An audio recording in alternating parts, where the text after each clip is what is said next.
ಚಿತ್ತಸ್ಯ ಪದೇನ ವಾಚಾಂ ಮಲಂ ಶರೀರಸ್ಯ ಚ ವೈದ್ಯಕೇನ ಯೋಪಾಕರೋತ್ತಂ ಪ್ರವರಂ ಮುನೀನಾಂ ಪತಂಜಲಿಂ ಪ್ರಾಂಜಲಿರಾನತೋಸ್ಮಿ ಆಬಾಹು ಪುರುಷಾಕಾರಂ ಶಂಖಚಕ್ರಾಸಿಧಾರಿಣಂ ಸಹಸ್ರಶೀರ್ಷಂ ಶ್ವೇತಂ ಪ್ರಣಮಾಮಿ ಪತಂಜಲಿಂ ಪ್ರಣಮಾಮಿ ಪತಂಜಲಿಂ. ಒಂದು ಒಳ್ಳೆಯ ವಾಕ್ಯ ಇದೆ. ಯೋಗೇಶ್ವರಂ ಶಿವಂ ವಂದೇ ವಂದೇ ಯೋಗೀಶ್ವರಂ ಶಿವಂ ವಂದೇ ಯೋಗೇಶ್ವರಂ ಹರಿಂ ವಂದೇ ಯೋಗೇಶ್ವರಂ ಹರಿ. ನಾವು ಕೃಷ್ಣನಿಗೆ ವಿಷ್ಣುವಿಗೆ ಯೋಗೇಶ್ವರ ಅಂತ ಕರಿತೇವೆ. ಯೋಗೀಶ್ವರ ಯಾರು ಅಂದ್ರೆ ನಮ್ಮ ಶಿವ. ಇಬ್ರೂ ಸಹ ಯೋಗದ ಮೂಲ ಕರ್ತರು. ನಮ್ಮ ಸಂಪ್ರದಾಯ ನಂಬಿಕೆ ಅವರಿಂದ ಅದು ಬಳುವಳಿಯಾಗ್ತಾ ಬಂತು. ಅವರು ಸೂರ್ಯನಿಗೆ ಹೇಳಿದ್ರು, ಸೂರ್ಯನಿಂದ ಮನುವಿಗೆ ಹೇಳ್ದ, ಮನುವಿನಿಂದ ಹಾಗೆ ಬಂತು ಅನ್ನೋದು ಒಂದು ಸಂಪ್ರದಾಯ. ಆದ್ರೆ ನಮ್ಮ ನಾಥ ಸಂಪ್ರದಾಯ ಇದೆ, ದತ್ತ ಸಂಪ್ರದಾಯ ಇದೆ. ಹೀಗೆ ಮುಖ್ಯವಾದಂತಹ ಯೋಗ ಸಂಪ್ರದಾಯಗಳು. ಅದಾದ ನಂತರ ಅವರವರ ಶಿಷ್ಯ ಪ್ರಶಿಷ್ಯರು ಪ್ರವರ್ಗದವರು ವಿಶ್ವದಾದ್ಯಂತ ತನ್ನದೇ ಆದ ಪ್ರಕಾರಗಳಲ್ಲಿ ಹೇಳ್ಕೊಡ್ತಾ ಬಂದ್ರು. ಅವುಗಳಲ್ಲಿ ಮುಖ್ಯವಾದ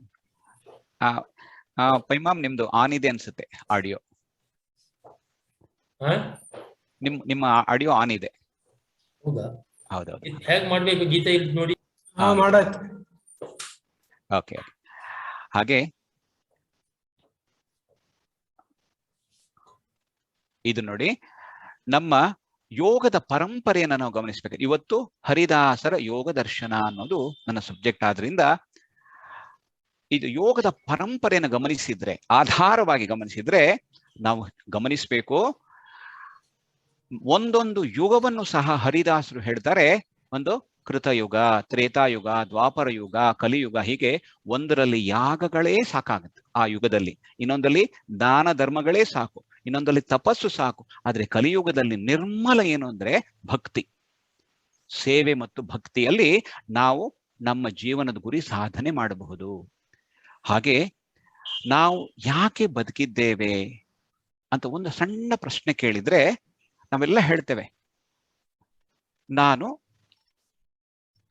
ಒಳ್ಳೆಯ ವಿದ್ಯಾರ್ಚನೆ ಮಾಡಬೇಕು, ಅದಾದ ಮೇಲೆ ಒಳ್ಳೆಯ ಸಂಪಾದನೆ ಮಾಡಬೇಕು, ಆಮೇಲೆ ಒಳ್ಳೆಯ ಉದ್ಯೋಗ ಮಾಡಬೇಕು, ಆಮೇಲೆ ಕೌಟುಂಬಿಕ ಜೀವನ, ಆಮೇಲೆ ಪ್ರಮೋಷನ್, ಆಮೇಲೆ ನಿವೃತ್ತಿ, ಆಮೇಲೆ ನನ್ನ ಮಕ್ಕಳು ಮೊಮ್ಮಕ್ಕಳು. ಹಾಗೆ ಇಷ್ಟೇ ಅಲ್ಲ ಜೀವನ.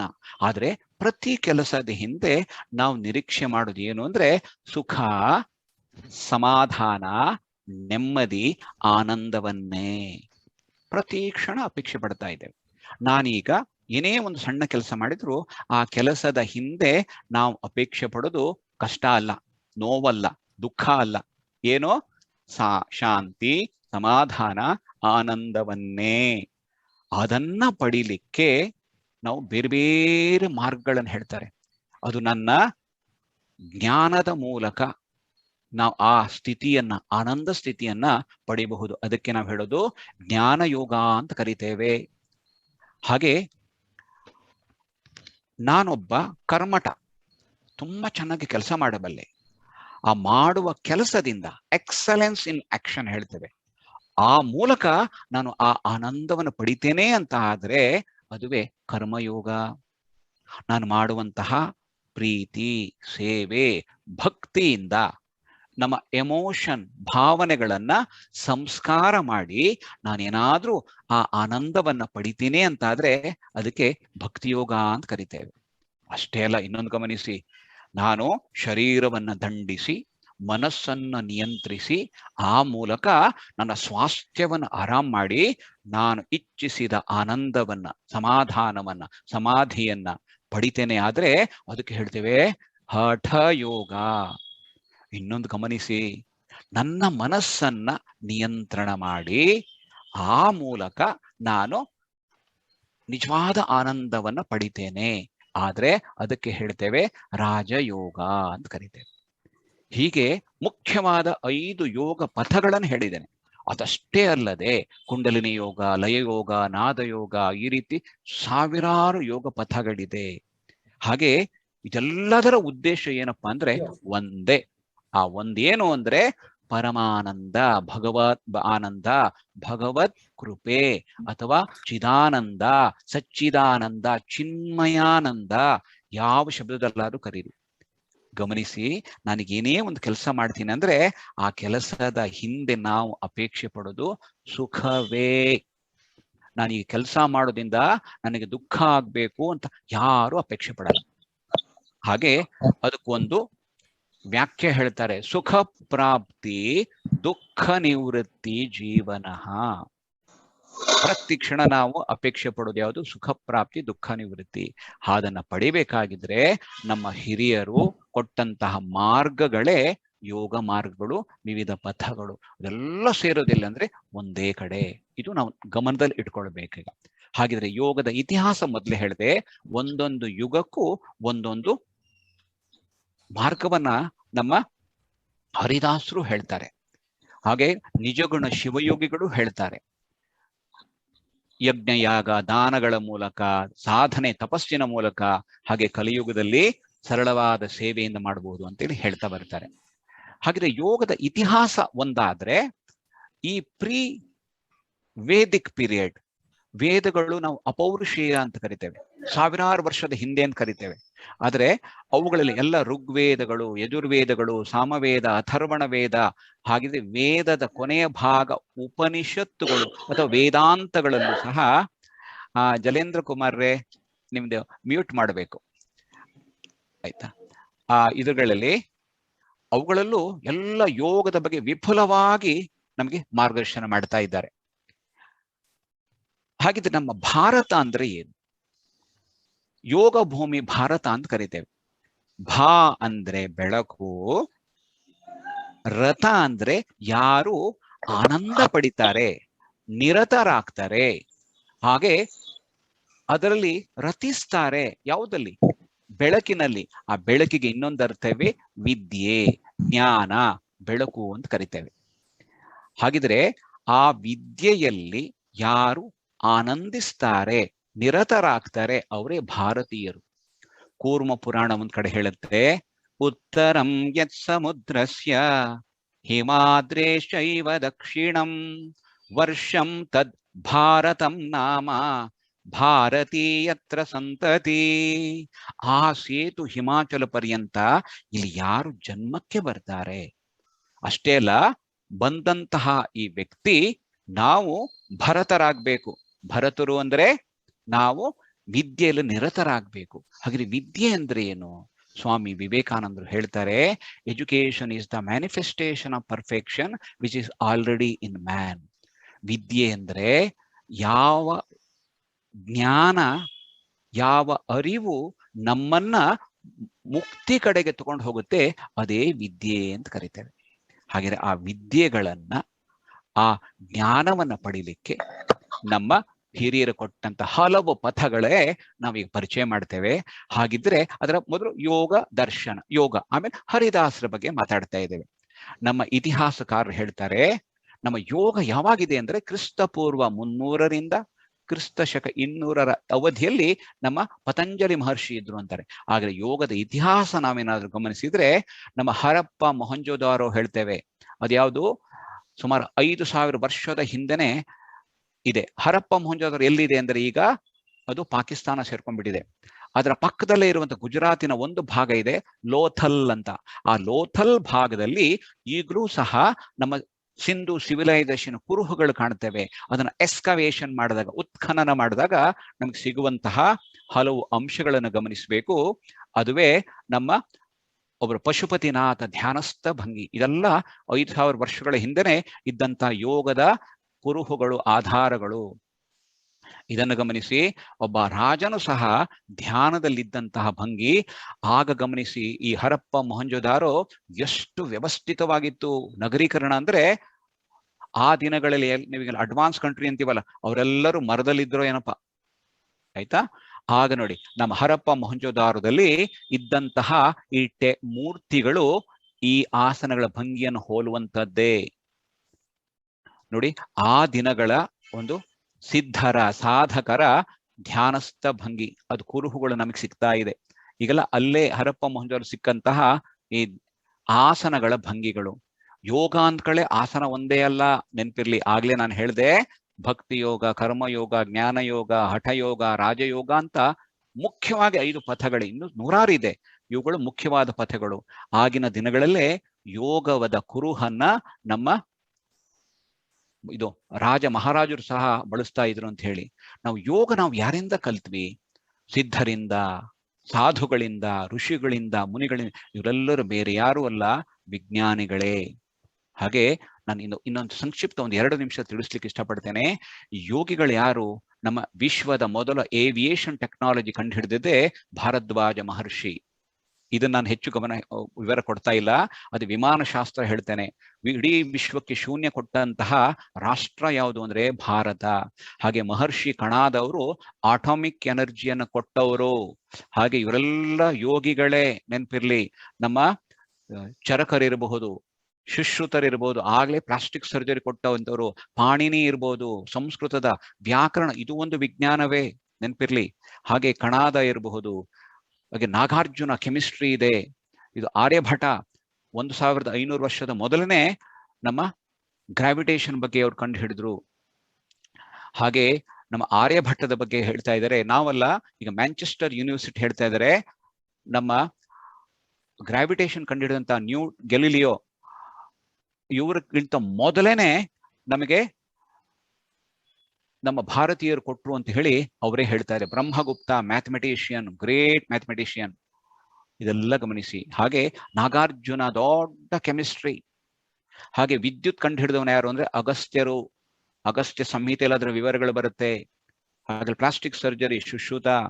ಹಾಗೆ ಭಾಸ್ಕರಾಚಾರ್ಯ. ಹಾಗೆ ಸುಶ್ರುತನ ಬಗ್ಗೆ ನಾನು ಈಗಾಗಲೇ ಹೇಳಿದೆ. ಹಾಗೆ ನಮ್ಮ ಯೋಗ ಆಧಾರಗಳನ್ನು ನಾವು ತಗೊಳ್ಬೇಕಾಗಿದ್ರೆ ಇಲ್ಲಿದ್ದವ್ರು ಬೇರೆ ಯಾರು ಅಲ್ಲ, ನಮ್ಮ ರಾಮ ಮತ್ತು ಲಕ್ಷ್ಮಣ.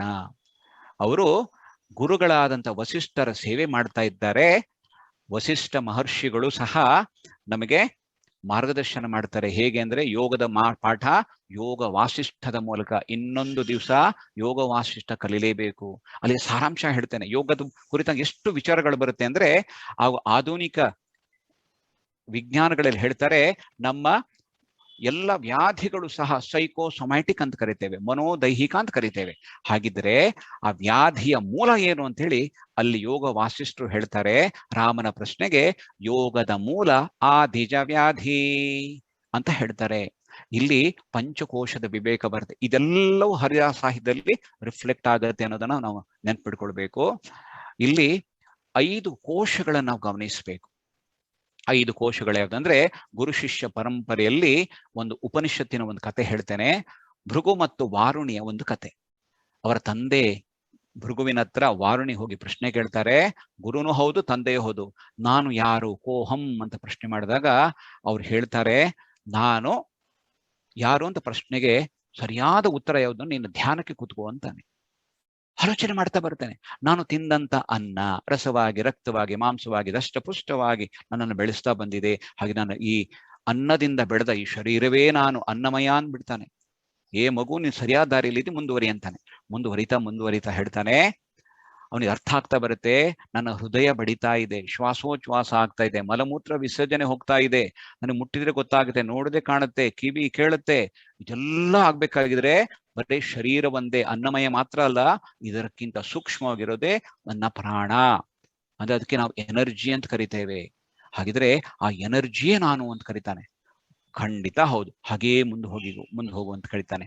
ಮುಂದುವರಿ ಅಂತ ಹೇಳಿದ ಮತ್ತೆ ಧ್ಯಾನಕ್ಕೆ ಕೂತ್ಕೊಳ್ತಾನೆ. ನಮ್ಗೆ ಗೊತ್ತಿದೆ, ಯಾರಾದ್ರೂ ಕೋಮಾ ಸ್ಟೇಜ್ ಅಲ್ಲಿ ಇದ್ದಾಗ ಏನಾಗ್ತಾರೆ ಹೇಳಿ, ಅವ್ರಿಗೆ ಶರೀರ ಇರುತ್ತೆ, ತಿಂದ ಆಹಾರ ಜೀರ್ಣ ಆಗ್ತಾ ಇರುತ್ತೆ, ವಿಸರ್ಜನೆ ಆಗ್ತಾ ಇರುತ್ತೆ, ಆದ್ರೆ ಮಾನಸಿಕ ಸ್ಥಿತಿ ಹಿಡಿತದಲ್ಲಿಲ್ಲ ಅಥವಾ ಕಂಟ್ರೋಲ್ ಇರಲ್ಲ.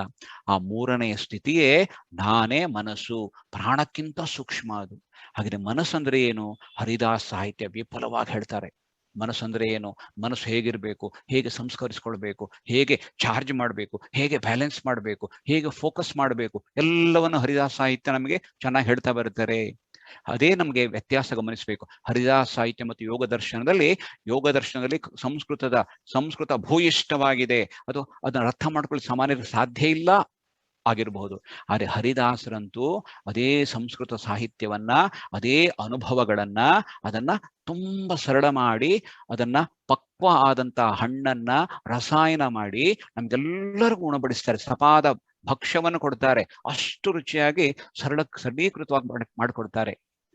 ಆದ್ರೆ ಯೋಗಿಗಳಾದ್ರೆ ಅವರನ್ನು ಅನುಭವಿಸಿ ಹೊರಟೋದ್ರು. ಆದ್ರೆ ಹರಿದಾಸರಾದ್ರೆ ಅದನ್ನು ಅನುಭವಿಸಿದ್ರು, ಲೋಕ ಕಲ್ಯಾಣಕ್ಕಾಗಿ ಹರಡಿದ್ರು. ಅದನ್ನು ಗಮನಿಸಬೇಕು. ಅದನ್ನೇ ಗಮನಿಸಿ ನಮ್ಮ ಅನ್ನಮಯ, ಪ್ರಾಣಮಯ, ಅದಕ್ಕಿಂತ ಸೂಕ್ಷ್ಮ ಮನೋಮಯ ಹೇಳ್ತಾರೆ. ಹಾಗೆ ಮನಸ್ಸಿನ ಬಗ್ಗೆ ಪಾಠ ಮಾಡ್ತಾ ಮಾಡ್ತಾ ಮನಸ್ಸು ಹೇಗಿರಬೇಕು, ನಿಚ್ಚ, ಹಾಗೆ ಎಲ್ಲಿ ಇರಬೇಕು ಅನ್ನುವಂಥ ಸಾಹಿತ್ಯಗಳು ತುಂಬಾ ಬರುತ್ತಲ್ಲಿ. ಹಾಗೆ ಮನಸ್ಸನ್ನು ಅರ್ಥ ಮಾಡ್ಕೊಳ್ಳುವ ಸಂದರ್ಭ ಮಾತ್ರ ಈಗಿದೆ. ಹಾಗೆ ಮನಸ್ಸನ್ನು ಹೇಗೆ ಅರ್ಥ ಮಾಡ್ಕೊಳ್ಬೇಕು ಗಮನಿಸಿ. ನಾವು ಮನಸ್ಸು ಅನ್ನೋದೊಂದು ವಿಶೇಷವಾದ ಶಕ್ತಿ. ನಾವು ಹೇಗೆ ವಿದ್ಯುತ್ ಶಕ್ತಿ ಅಂತ ಕರಿತೇವೆ, ಆ ವಿದ್ಯುತ್ತನ್ನ ತಯಾರು ಮಾಡ್ಲಿಕ್ಕೆ ನಮಗೆ ನೀರಿನ ಸಹಾಯ, ಚಾರ್ಕೋಲ್ ಸಹಾಯ, ಗಾಳಿಯ ಸಹಾಯ, ಬೆಳಕಿನ ಸಹಾಯ, ಅಟಾಮಿಕ್ ಎನರ್ಜಿ, ಅವುಗಳ ಸಹಾಯದಲ್ಲಿ ನಾವು ವಿದ್ಯುತ್ ತಯಾರು ಮಾಡಬಹುದು ಅಲ್ವಾ. ಒಂದು ಸರಿ ತಯಾರಾದ ಅಂತ ವಿದ್ಯುತ್ತು ಅದು ಏನ್ ಬೇಕಾದ್ರೂ ಮಾಡಬಹುದು. ಏನ್ ಮಾಡುತ್ತೆ? ಲೈಟ್ ಕೊಡಬಹುದು, ಸೌಂಡ್ ಕೊಡಬಹುದು, ಕೈನೆಟಿಕ್ ಎನರ್ಜಿ, ಕೆಮಿಕಲ್ ಎನರ್ಜಿ, ಆಮೇಲೆ ಎಲಾಸ್ಟಿಕ್ ಎನರ್ಜಿ, ಸೌಂಡ್ ಇದೆಲ್ಲ ಅಟಾಮಿಕ್ ಎನರ್ಜಿ. ಹಾಗೆ ಶಕ್ತಿಯನ್ನ, ವಿದ್ಯುತ್ ಶಕ್ತಿಯನ್ನ ಬಳಸಬಹುದು. ಅದೇ ರೀತಿ ಮನಸ್ಸು ಅನ್ನೋದೊಂದು ವಿಶೇಷವಾದಂತ ಶಕ್ತಿ. ಆ ಶಕ್ತಿಯ ಪ್ರಾಪರ್ಟೀಸ್ಗಳೇನು ಅಂದ್ರೆ, ಮನಸ್ಸಿನಷ್ಟು ಸ್ಪೀಡೆಸ್ಟ್ ಥಿಂಗ್ ಬೇರೆ ಇಲ್ಲ. ಅದನ್ನೇ ಹರಿದಾಸ ಸಾಹಿತ್ಯಗಳು ಮನಸ್ಸಿನ ಬಗ್ಗೆ ಹೇಳ್ತಾರೆ. ಮನಸ್ಸು ತುಂಬಾ ಚಂಚಲ, ಮನಸ್ಸು ತುಂಬಾ ವೇಗ ಅಂತ ಹೇಳ್ತಾರೆ. ಆ ವೇಗವನ್ನೇ ನಾವು ಹೇಗೆ ಗಮನಿಸಬಹುದು ಅಂದ್ರೆ, ನೋಡಿ, ನಾವು ಯಾರಿಗಾರು ಕೇಳಿ ಪ್ರಪಂಚ ಅತಿ ವೇಗ ಯಾವುದು ಅಂದ್ರೆ ಗಾಳಿ ವೇಗ, ಅಥವಾ ಇನ್ನೊಂದು ಏನ್ ಹೇಳ್ತಾರೆ, ಬೆಳಕಿನ ವೇಗ ಅಂತಾರೆ. ಆದ್ರೆ ಅದೆಲ್ಲಕ್ಕಿಂತ ಹೆಚ್ಚು ವೇಗ ಯಾವ್ದಂದ್ರೆ ಮನೋವೇಗ. ನಾವೇನಾದ್ರು ಗಾಳಿ ಅಲ್ಲಿಂದ ಈ ಕಡೆ ಬರ್ಬೇಕಾದ್ರೆ ಇಷ್ಟು ಸ್ಪೀಡಲ್ಲಿ ಬಂತು ಅಂತೇಳಿ ನಾವು ಮೆಷರ್ ಮಾಡಬಹುದು. ಬೆಳಕು ಸಹ ಸೂರ್ಯನಿಂದ ಭೂಮಿಗೆ ಬರ್ಬೇಕಾಗಿದ್ರೆ 8 ನಿಮಿಷ ಸಮಥಿಂಗ್ ಸೆಕೆಂಡ್ ಬೇಕು. ಅಷ್ಟು ನಿಮಿಷ ತಗೊಳುತ್ತೆ. ಲಕ್ಷಾಂತರ ಮೈಲಿ ದೂರ ಇದೆ, ಒಂದು ಆ ಸ್ಪೀಡಲ್ಲಿ ಬಂದ್ರು 8 ನಿಮಿಷ ತಗೊಳುತ್ತೆ ಅನ್ನೋದು ನಮ್ಗೆ ಗೊತ್ತಾಗ್ಬಿಟ್ಟಿದೆ. ಆದ್ರೆ ಮನಸ್ಸಿಗೆ ಈ ಕ್ಷಣದಲ್ಲಿ ನಾವು ಸೂರ್ಯನಿಗೆ ತಲುಪಿ ಮರುಕ್ಷಣದಲ್ಲಿ ನಾವು ವಾಪಸ್ ಬರ್ಲಿಕ್ಕೆ ಸಾಧ್ಯ ಆಗತ್ತೆ. ಇದಕ್ಕೆ ನೀವು ಮೆಷರ್ ಮಾಡ್ಲಿಕ್ಕೆ ಆಗಲ್ಲ. ಅದಕ್ಕೆ ಮನೋವೇಗ, ಆ ಸ್ಪೀಡೇ ಸ್ಟ್ರೆಸ್. ಅದನ್ನ ಹೇಗೆ ಕಂಟ್ರೋಲ್ ಮಾಡ್ಬೇಕಂತ ಹರಿದಾಸ ಸಾಹಿತ್ಯ ತುಂಬಾ ಚೆನ್ನಾಗಿ ಹೇಳ್ತಾರೆ. ಮುಂದೆ ಪುಟ್ಟ ಸಣ್ಣ ಸಣ್ಣ ಪರಿಚಯ ಮಾಡುವ ಪ್ರಯತ್ನ ಮಾಡ್ತೇನೆ ನಾನು. ಅದಾದ ನಂತರ ನೋಡಿ, ಮಹಾಭಾರತದಲ್ಲಿ ಇನ್ನೊಂದು ಕಡೆ ಬರುತ್ತೆ, ಮನಸ್ಸಿನಷ್ಟು ಚಂಚಲ ಬೇರೆ ಇಲ್ಲ ಅಂತ. ಅಥವಾ ಚಂಚಲಂ ಹಿ ಮನ ಕೃಷ್ಣ ಅಂತಾರೆ. ಈ ಚಂಚಲ ಮನಸ್ಸನ್ನ ಏನ್ ಮಾಡ್ಬೇಕು? ಅದು ಪಾತಂಜಲ ಯೋಗ ಸೂತ್ರವೂ ಹೇಳುತ್ತೆ, ಭಗವದ್ಗೀತೆಯೂ ಹೇಳುತ್ತೆ, ಹರಿದಾಸ ಸಾಹಿತ್ಯವೂ ಹೇಳುತ್ತೆ. ಆ ಚಂಚಲತೆಯನ್ನ ಹೇಗೆ ಮಾಡಬೇಕು? ಚಂಚಲತೆ ಅಂದ್ರೆ ಅರ್ಥ ಮಾಡಿ, ಒಂದು ಮನಸ್ಸು ಭೂತಕ್ಕೆ ಅಥವಾ ಭವಿಷ್ಯತ್ತಿಗೆ ಓಡ್ತಾನೆ ಇರುತ್ತೆ. ಆ ಭೂತ ಭವಿಷ್ಯದಿಂದ ಮನಸ್ಸನ್ನು ವರ್ತಮಾನದಲ್ಲಿ ಯಾವುದ್ರ ಮೇಲೆ ಅಂತ ತಿಳಿಸ್ಕೊಡುತ್ತೆ ನಮ್ಮ ಹರಿದಾಸ ಸಾಹಿತ್ಯ. ಹೇಗಿರ್ಬೇಕು ಅಂತ ತೋರಿಸುತ್ತೆ. ಅಲ್ಲಿ ಹೋದ ನಂತರ ಆಗುವ ಅನುಭವಗಳನ್ನ ಏನು ಮಾಡ್ಬೇಕು, ನಾವು ಹೇಗೆ ನಾವು ಚಾನಲೈಸ್ ಮಾಡಬೇಕು, ಅದನ್ನು ಉಳಿಸ್ಕೊಳ್ಬೇಕು, ಎಲ್ಲವೂ ಹೆಜ್ಜೆ ಹೆಜ್ಜೆಗೆ ಹೇಳ್ತಾ ಬರ್ತಾರೆ. ಈ ಪ್ರಾಣದ ಬಗ್ಗೆ, ಚಕ್ರದ ಬಗ್ಗೆ, ಹಾಗೆ ನಾಡಿಗಳ ಬಗ್ಗೆ, ನಮ್ಮ ಬಂಧಗಳ ಬಗ್ಗೆ, ಮುದ್ರೆಗಳ ಬಗ್ಗೆ ಹರಿದಾಸ ಸಾಹಿತ್ಯದಲ್ಲಿ ವಿಫುಲವಾಗಿದೆ. ನಮಗೆ ಸಾಮಾನ್ಯವಾಗಿ ಹರಿದಾಸ ಸಾಹಿತ್ಯ ಅಂದ್ರೆ ಬರೀ ಭಕ್ತಿಗೆ ಸಂಬಂಧಪಟ್ಟಿದ್ದು, ದೇವರನ್ನು ಕುರಿತು ಪ್ರೈಸ್ ಮಾಡೋದು, ಸ್ತುತಿಸೋದು, ಇಷ್ಟೇನ್ ತಿಳ್ಕೊಂಡ್ಬಿಟ್ಟಿದ್ದೇವೆ. ನಮ್ಮ ಹರಿದಾಸ ಸಾಹಿತ್ಯವನ್ನ ಏನಾದ್ರೂ ಯೋಗದ ದೃಷ್ಟಿಯಲ್ಲಿ ಗಮನಿಸಿದ್ರೆ, ನನ್ನ ಥೀಸಿಸಿನ ಕನ್ಕ್ಲೂಷನ್ ಇದುವೆ. ನಾನು ಮೂಲತಃ ಯೋಗದ ವ್ಯಕ್ತಿ ಆದ್ರೂ ಸಹ ಹರಿದಾಸ ಸಾಹಿತ್ಯ ಓದಿದ ಮೇಲೆ ನಾನು ಮಾಡಿದ ಕನ್ಕ್ಲೂಷನ್ ಏನಂದ್ರೆ, ಹರಿದಾಸ ಸಾಹಿತ್ಯ ಏನಾದ್ರೂ ನಾವು ಯೋಗದ ದೃಷ್ಟಿಯಲ್ಲಿ ಗಮನಿಸಿದ್ರೆ, ಈ ಕನ್ನಡದ ಇದು ಸಂಸ್ಕೃತದ ಬೇರೆ ಬೇರೆ ಗ್ರಂಥಗಳನ್ನ ಅಧ್ಯಯನ ಮಾಡೋ ಅವಶ್ಯಕತೆ ಇಲ್ಲ. ಅಷ್ಟು ಚೆನ್ನಾಗಿದೆ, ಸರಳವಾಗಿದೆ ಅಂತ ಹೇಳಿ ನನ್ನ ಕನ್ಕ್ಲೂಷನ್ ಆಗಿತ್ತು. ಹೀಗೆ ಅನ್ನಮಯ ಕೋಶ, ಪ್ರಾಣಮಯ ಕೋಶ, ಈ ಮನೋಮಯ ಕೋಶದಲ್ಲಿ ನಾವಿದ್ದೇವೆ. ಮನಸ್ಸಿನ 2ನೇ ಲಕ್ಷಣವೇ ಚಂಚಲತೆ. ಆ ಚಂಚಲತೆಯೇ 3ನೇ ಲಕ್ಷಣ ಏನಂದ್ರೆ ಏಕಾಗ್ರತೆ. ಏಕಾಗ್ರತೆ ಹೇಗಿರ್ಬೇಕು, ಏಕಾಗ್ರತೆ ಹೇಗ್ ಮಾಡಬೇಕು, ಹರಿದಾಸ ಸಾಹಿತ್ಯ ನಮಗೆ ಪಾಠ ಮಾಡುತ್ತೆ ತುಂಬಾ ಸರಳವಾದ ಪದ್ಯಗಳಲ್ಲಿ. ಹಾಗೆ ಏಕಾಗ್ರತೆಯ ನಂತರ ಮನಸ್ಸಿನಷ್ಟು ವಿಶಾಲತೆ ಬೇರೆ ಇಲ್ಲ. ನಮಗೆ ಗೊತ್ತಿದೆ ಮನುಷ್ಯ ಯಾರು ಅಂತ. ಮನುಷ್ಯ ಯಾರು? ಅವರು ಪಂಚೀಕರಣ ಅಂತ ಕರೀತಾರೆ ಹರಿದಾಸ್ ಸಾಹಿತ್ಯದಲ್ಲಿ. ಪ್ರಪಂಚ ಅಂತ ಕರೀತಾರೆ. ನಮ್ಗೆ ಗೊತ್ತು, ಪ್ರ ಅಂದ್ರೆ ವಿಕಾಸ, ಪಂಚ ಅಂದ್ರೆ 5 ತತ್ವಗಳು. 5 ತತ್ವಗಳಿಂದ ವಿಕಸಿತ ರೂಪವೇ ಪ್ರಪಂಚ ಅಥವಾ ಪಂಚೀಕರಣ. ಯಾವುದು? ಆಕಾಶ, ಗಾಳಿ, ನೀರು, ಬೆಂಕಿ ಮತ್ತು ಪೃಥ್ವಿ ಅಂತ ಕರೀತೇವೆ. ಅವುಗಳ ಗುಣಗಳು ನಮ್ಮಲ್ಲಿದೆ. ಶಬ್ದ, ಸ್ಪರ್ಶ, ರೂಪ, ರಸ, ಗಂಧ.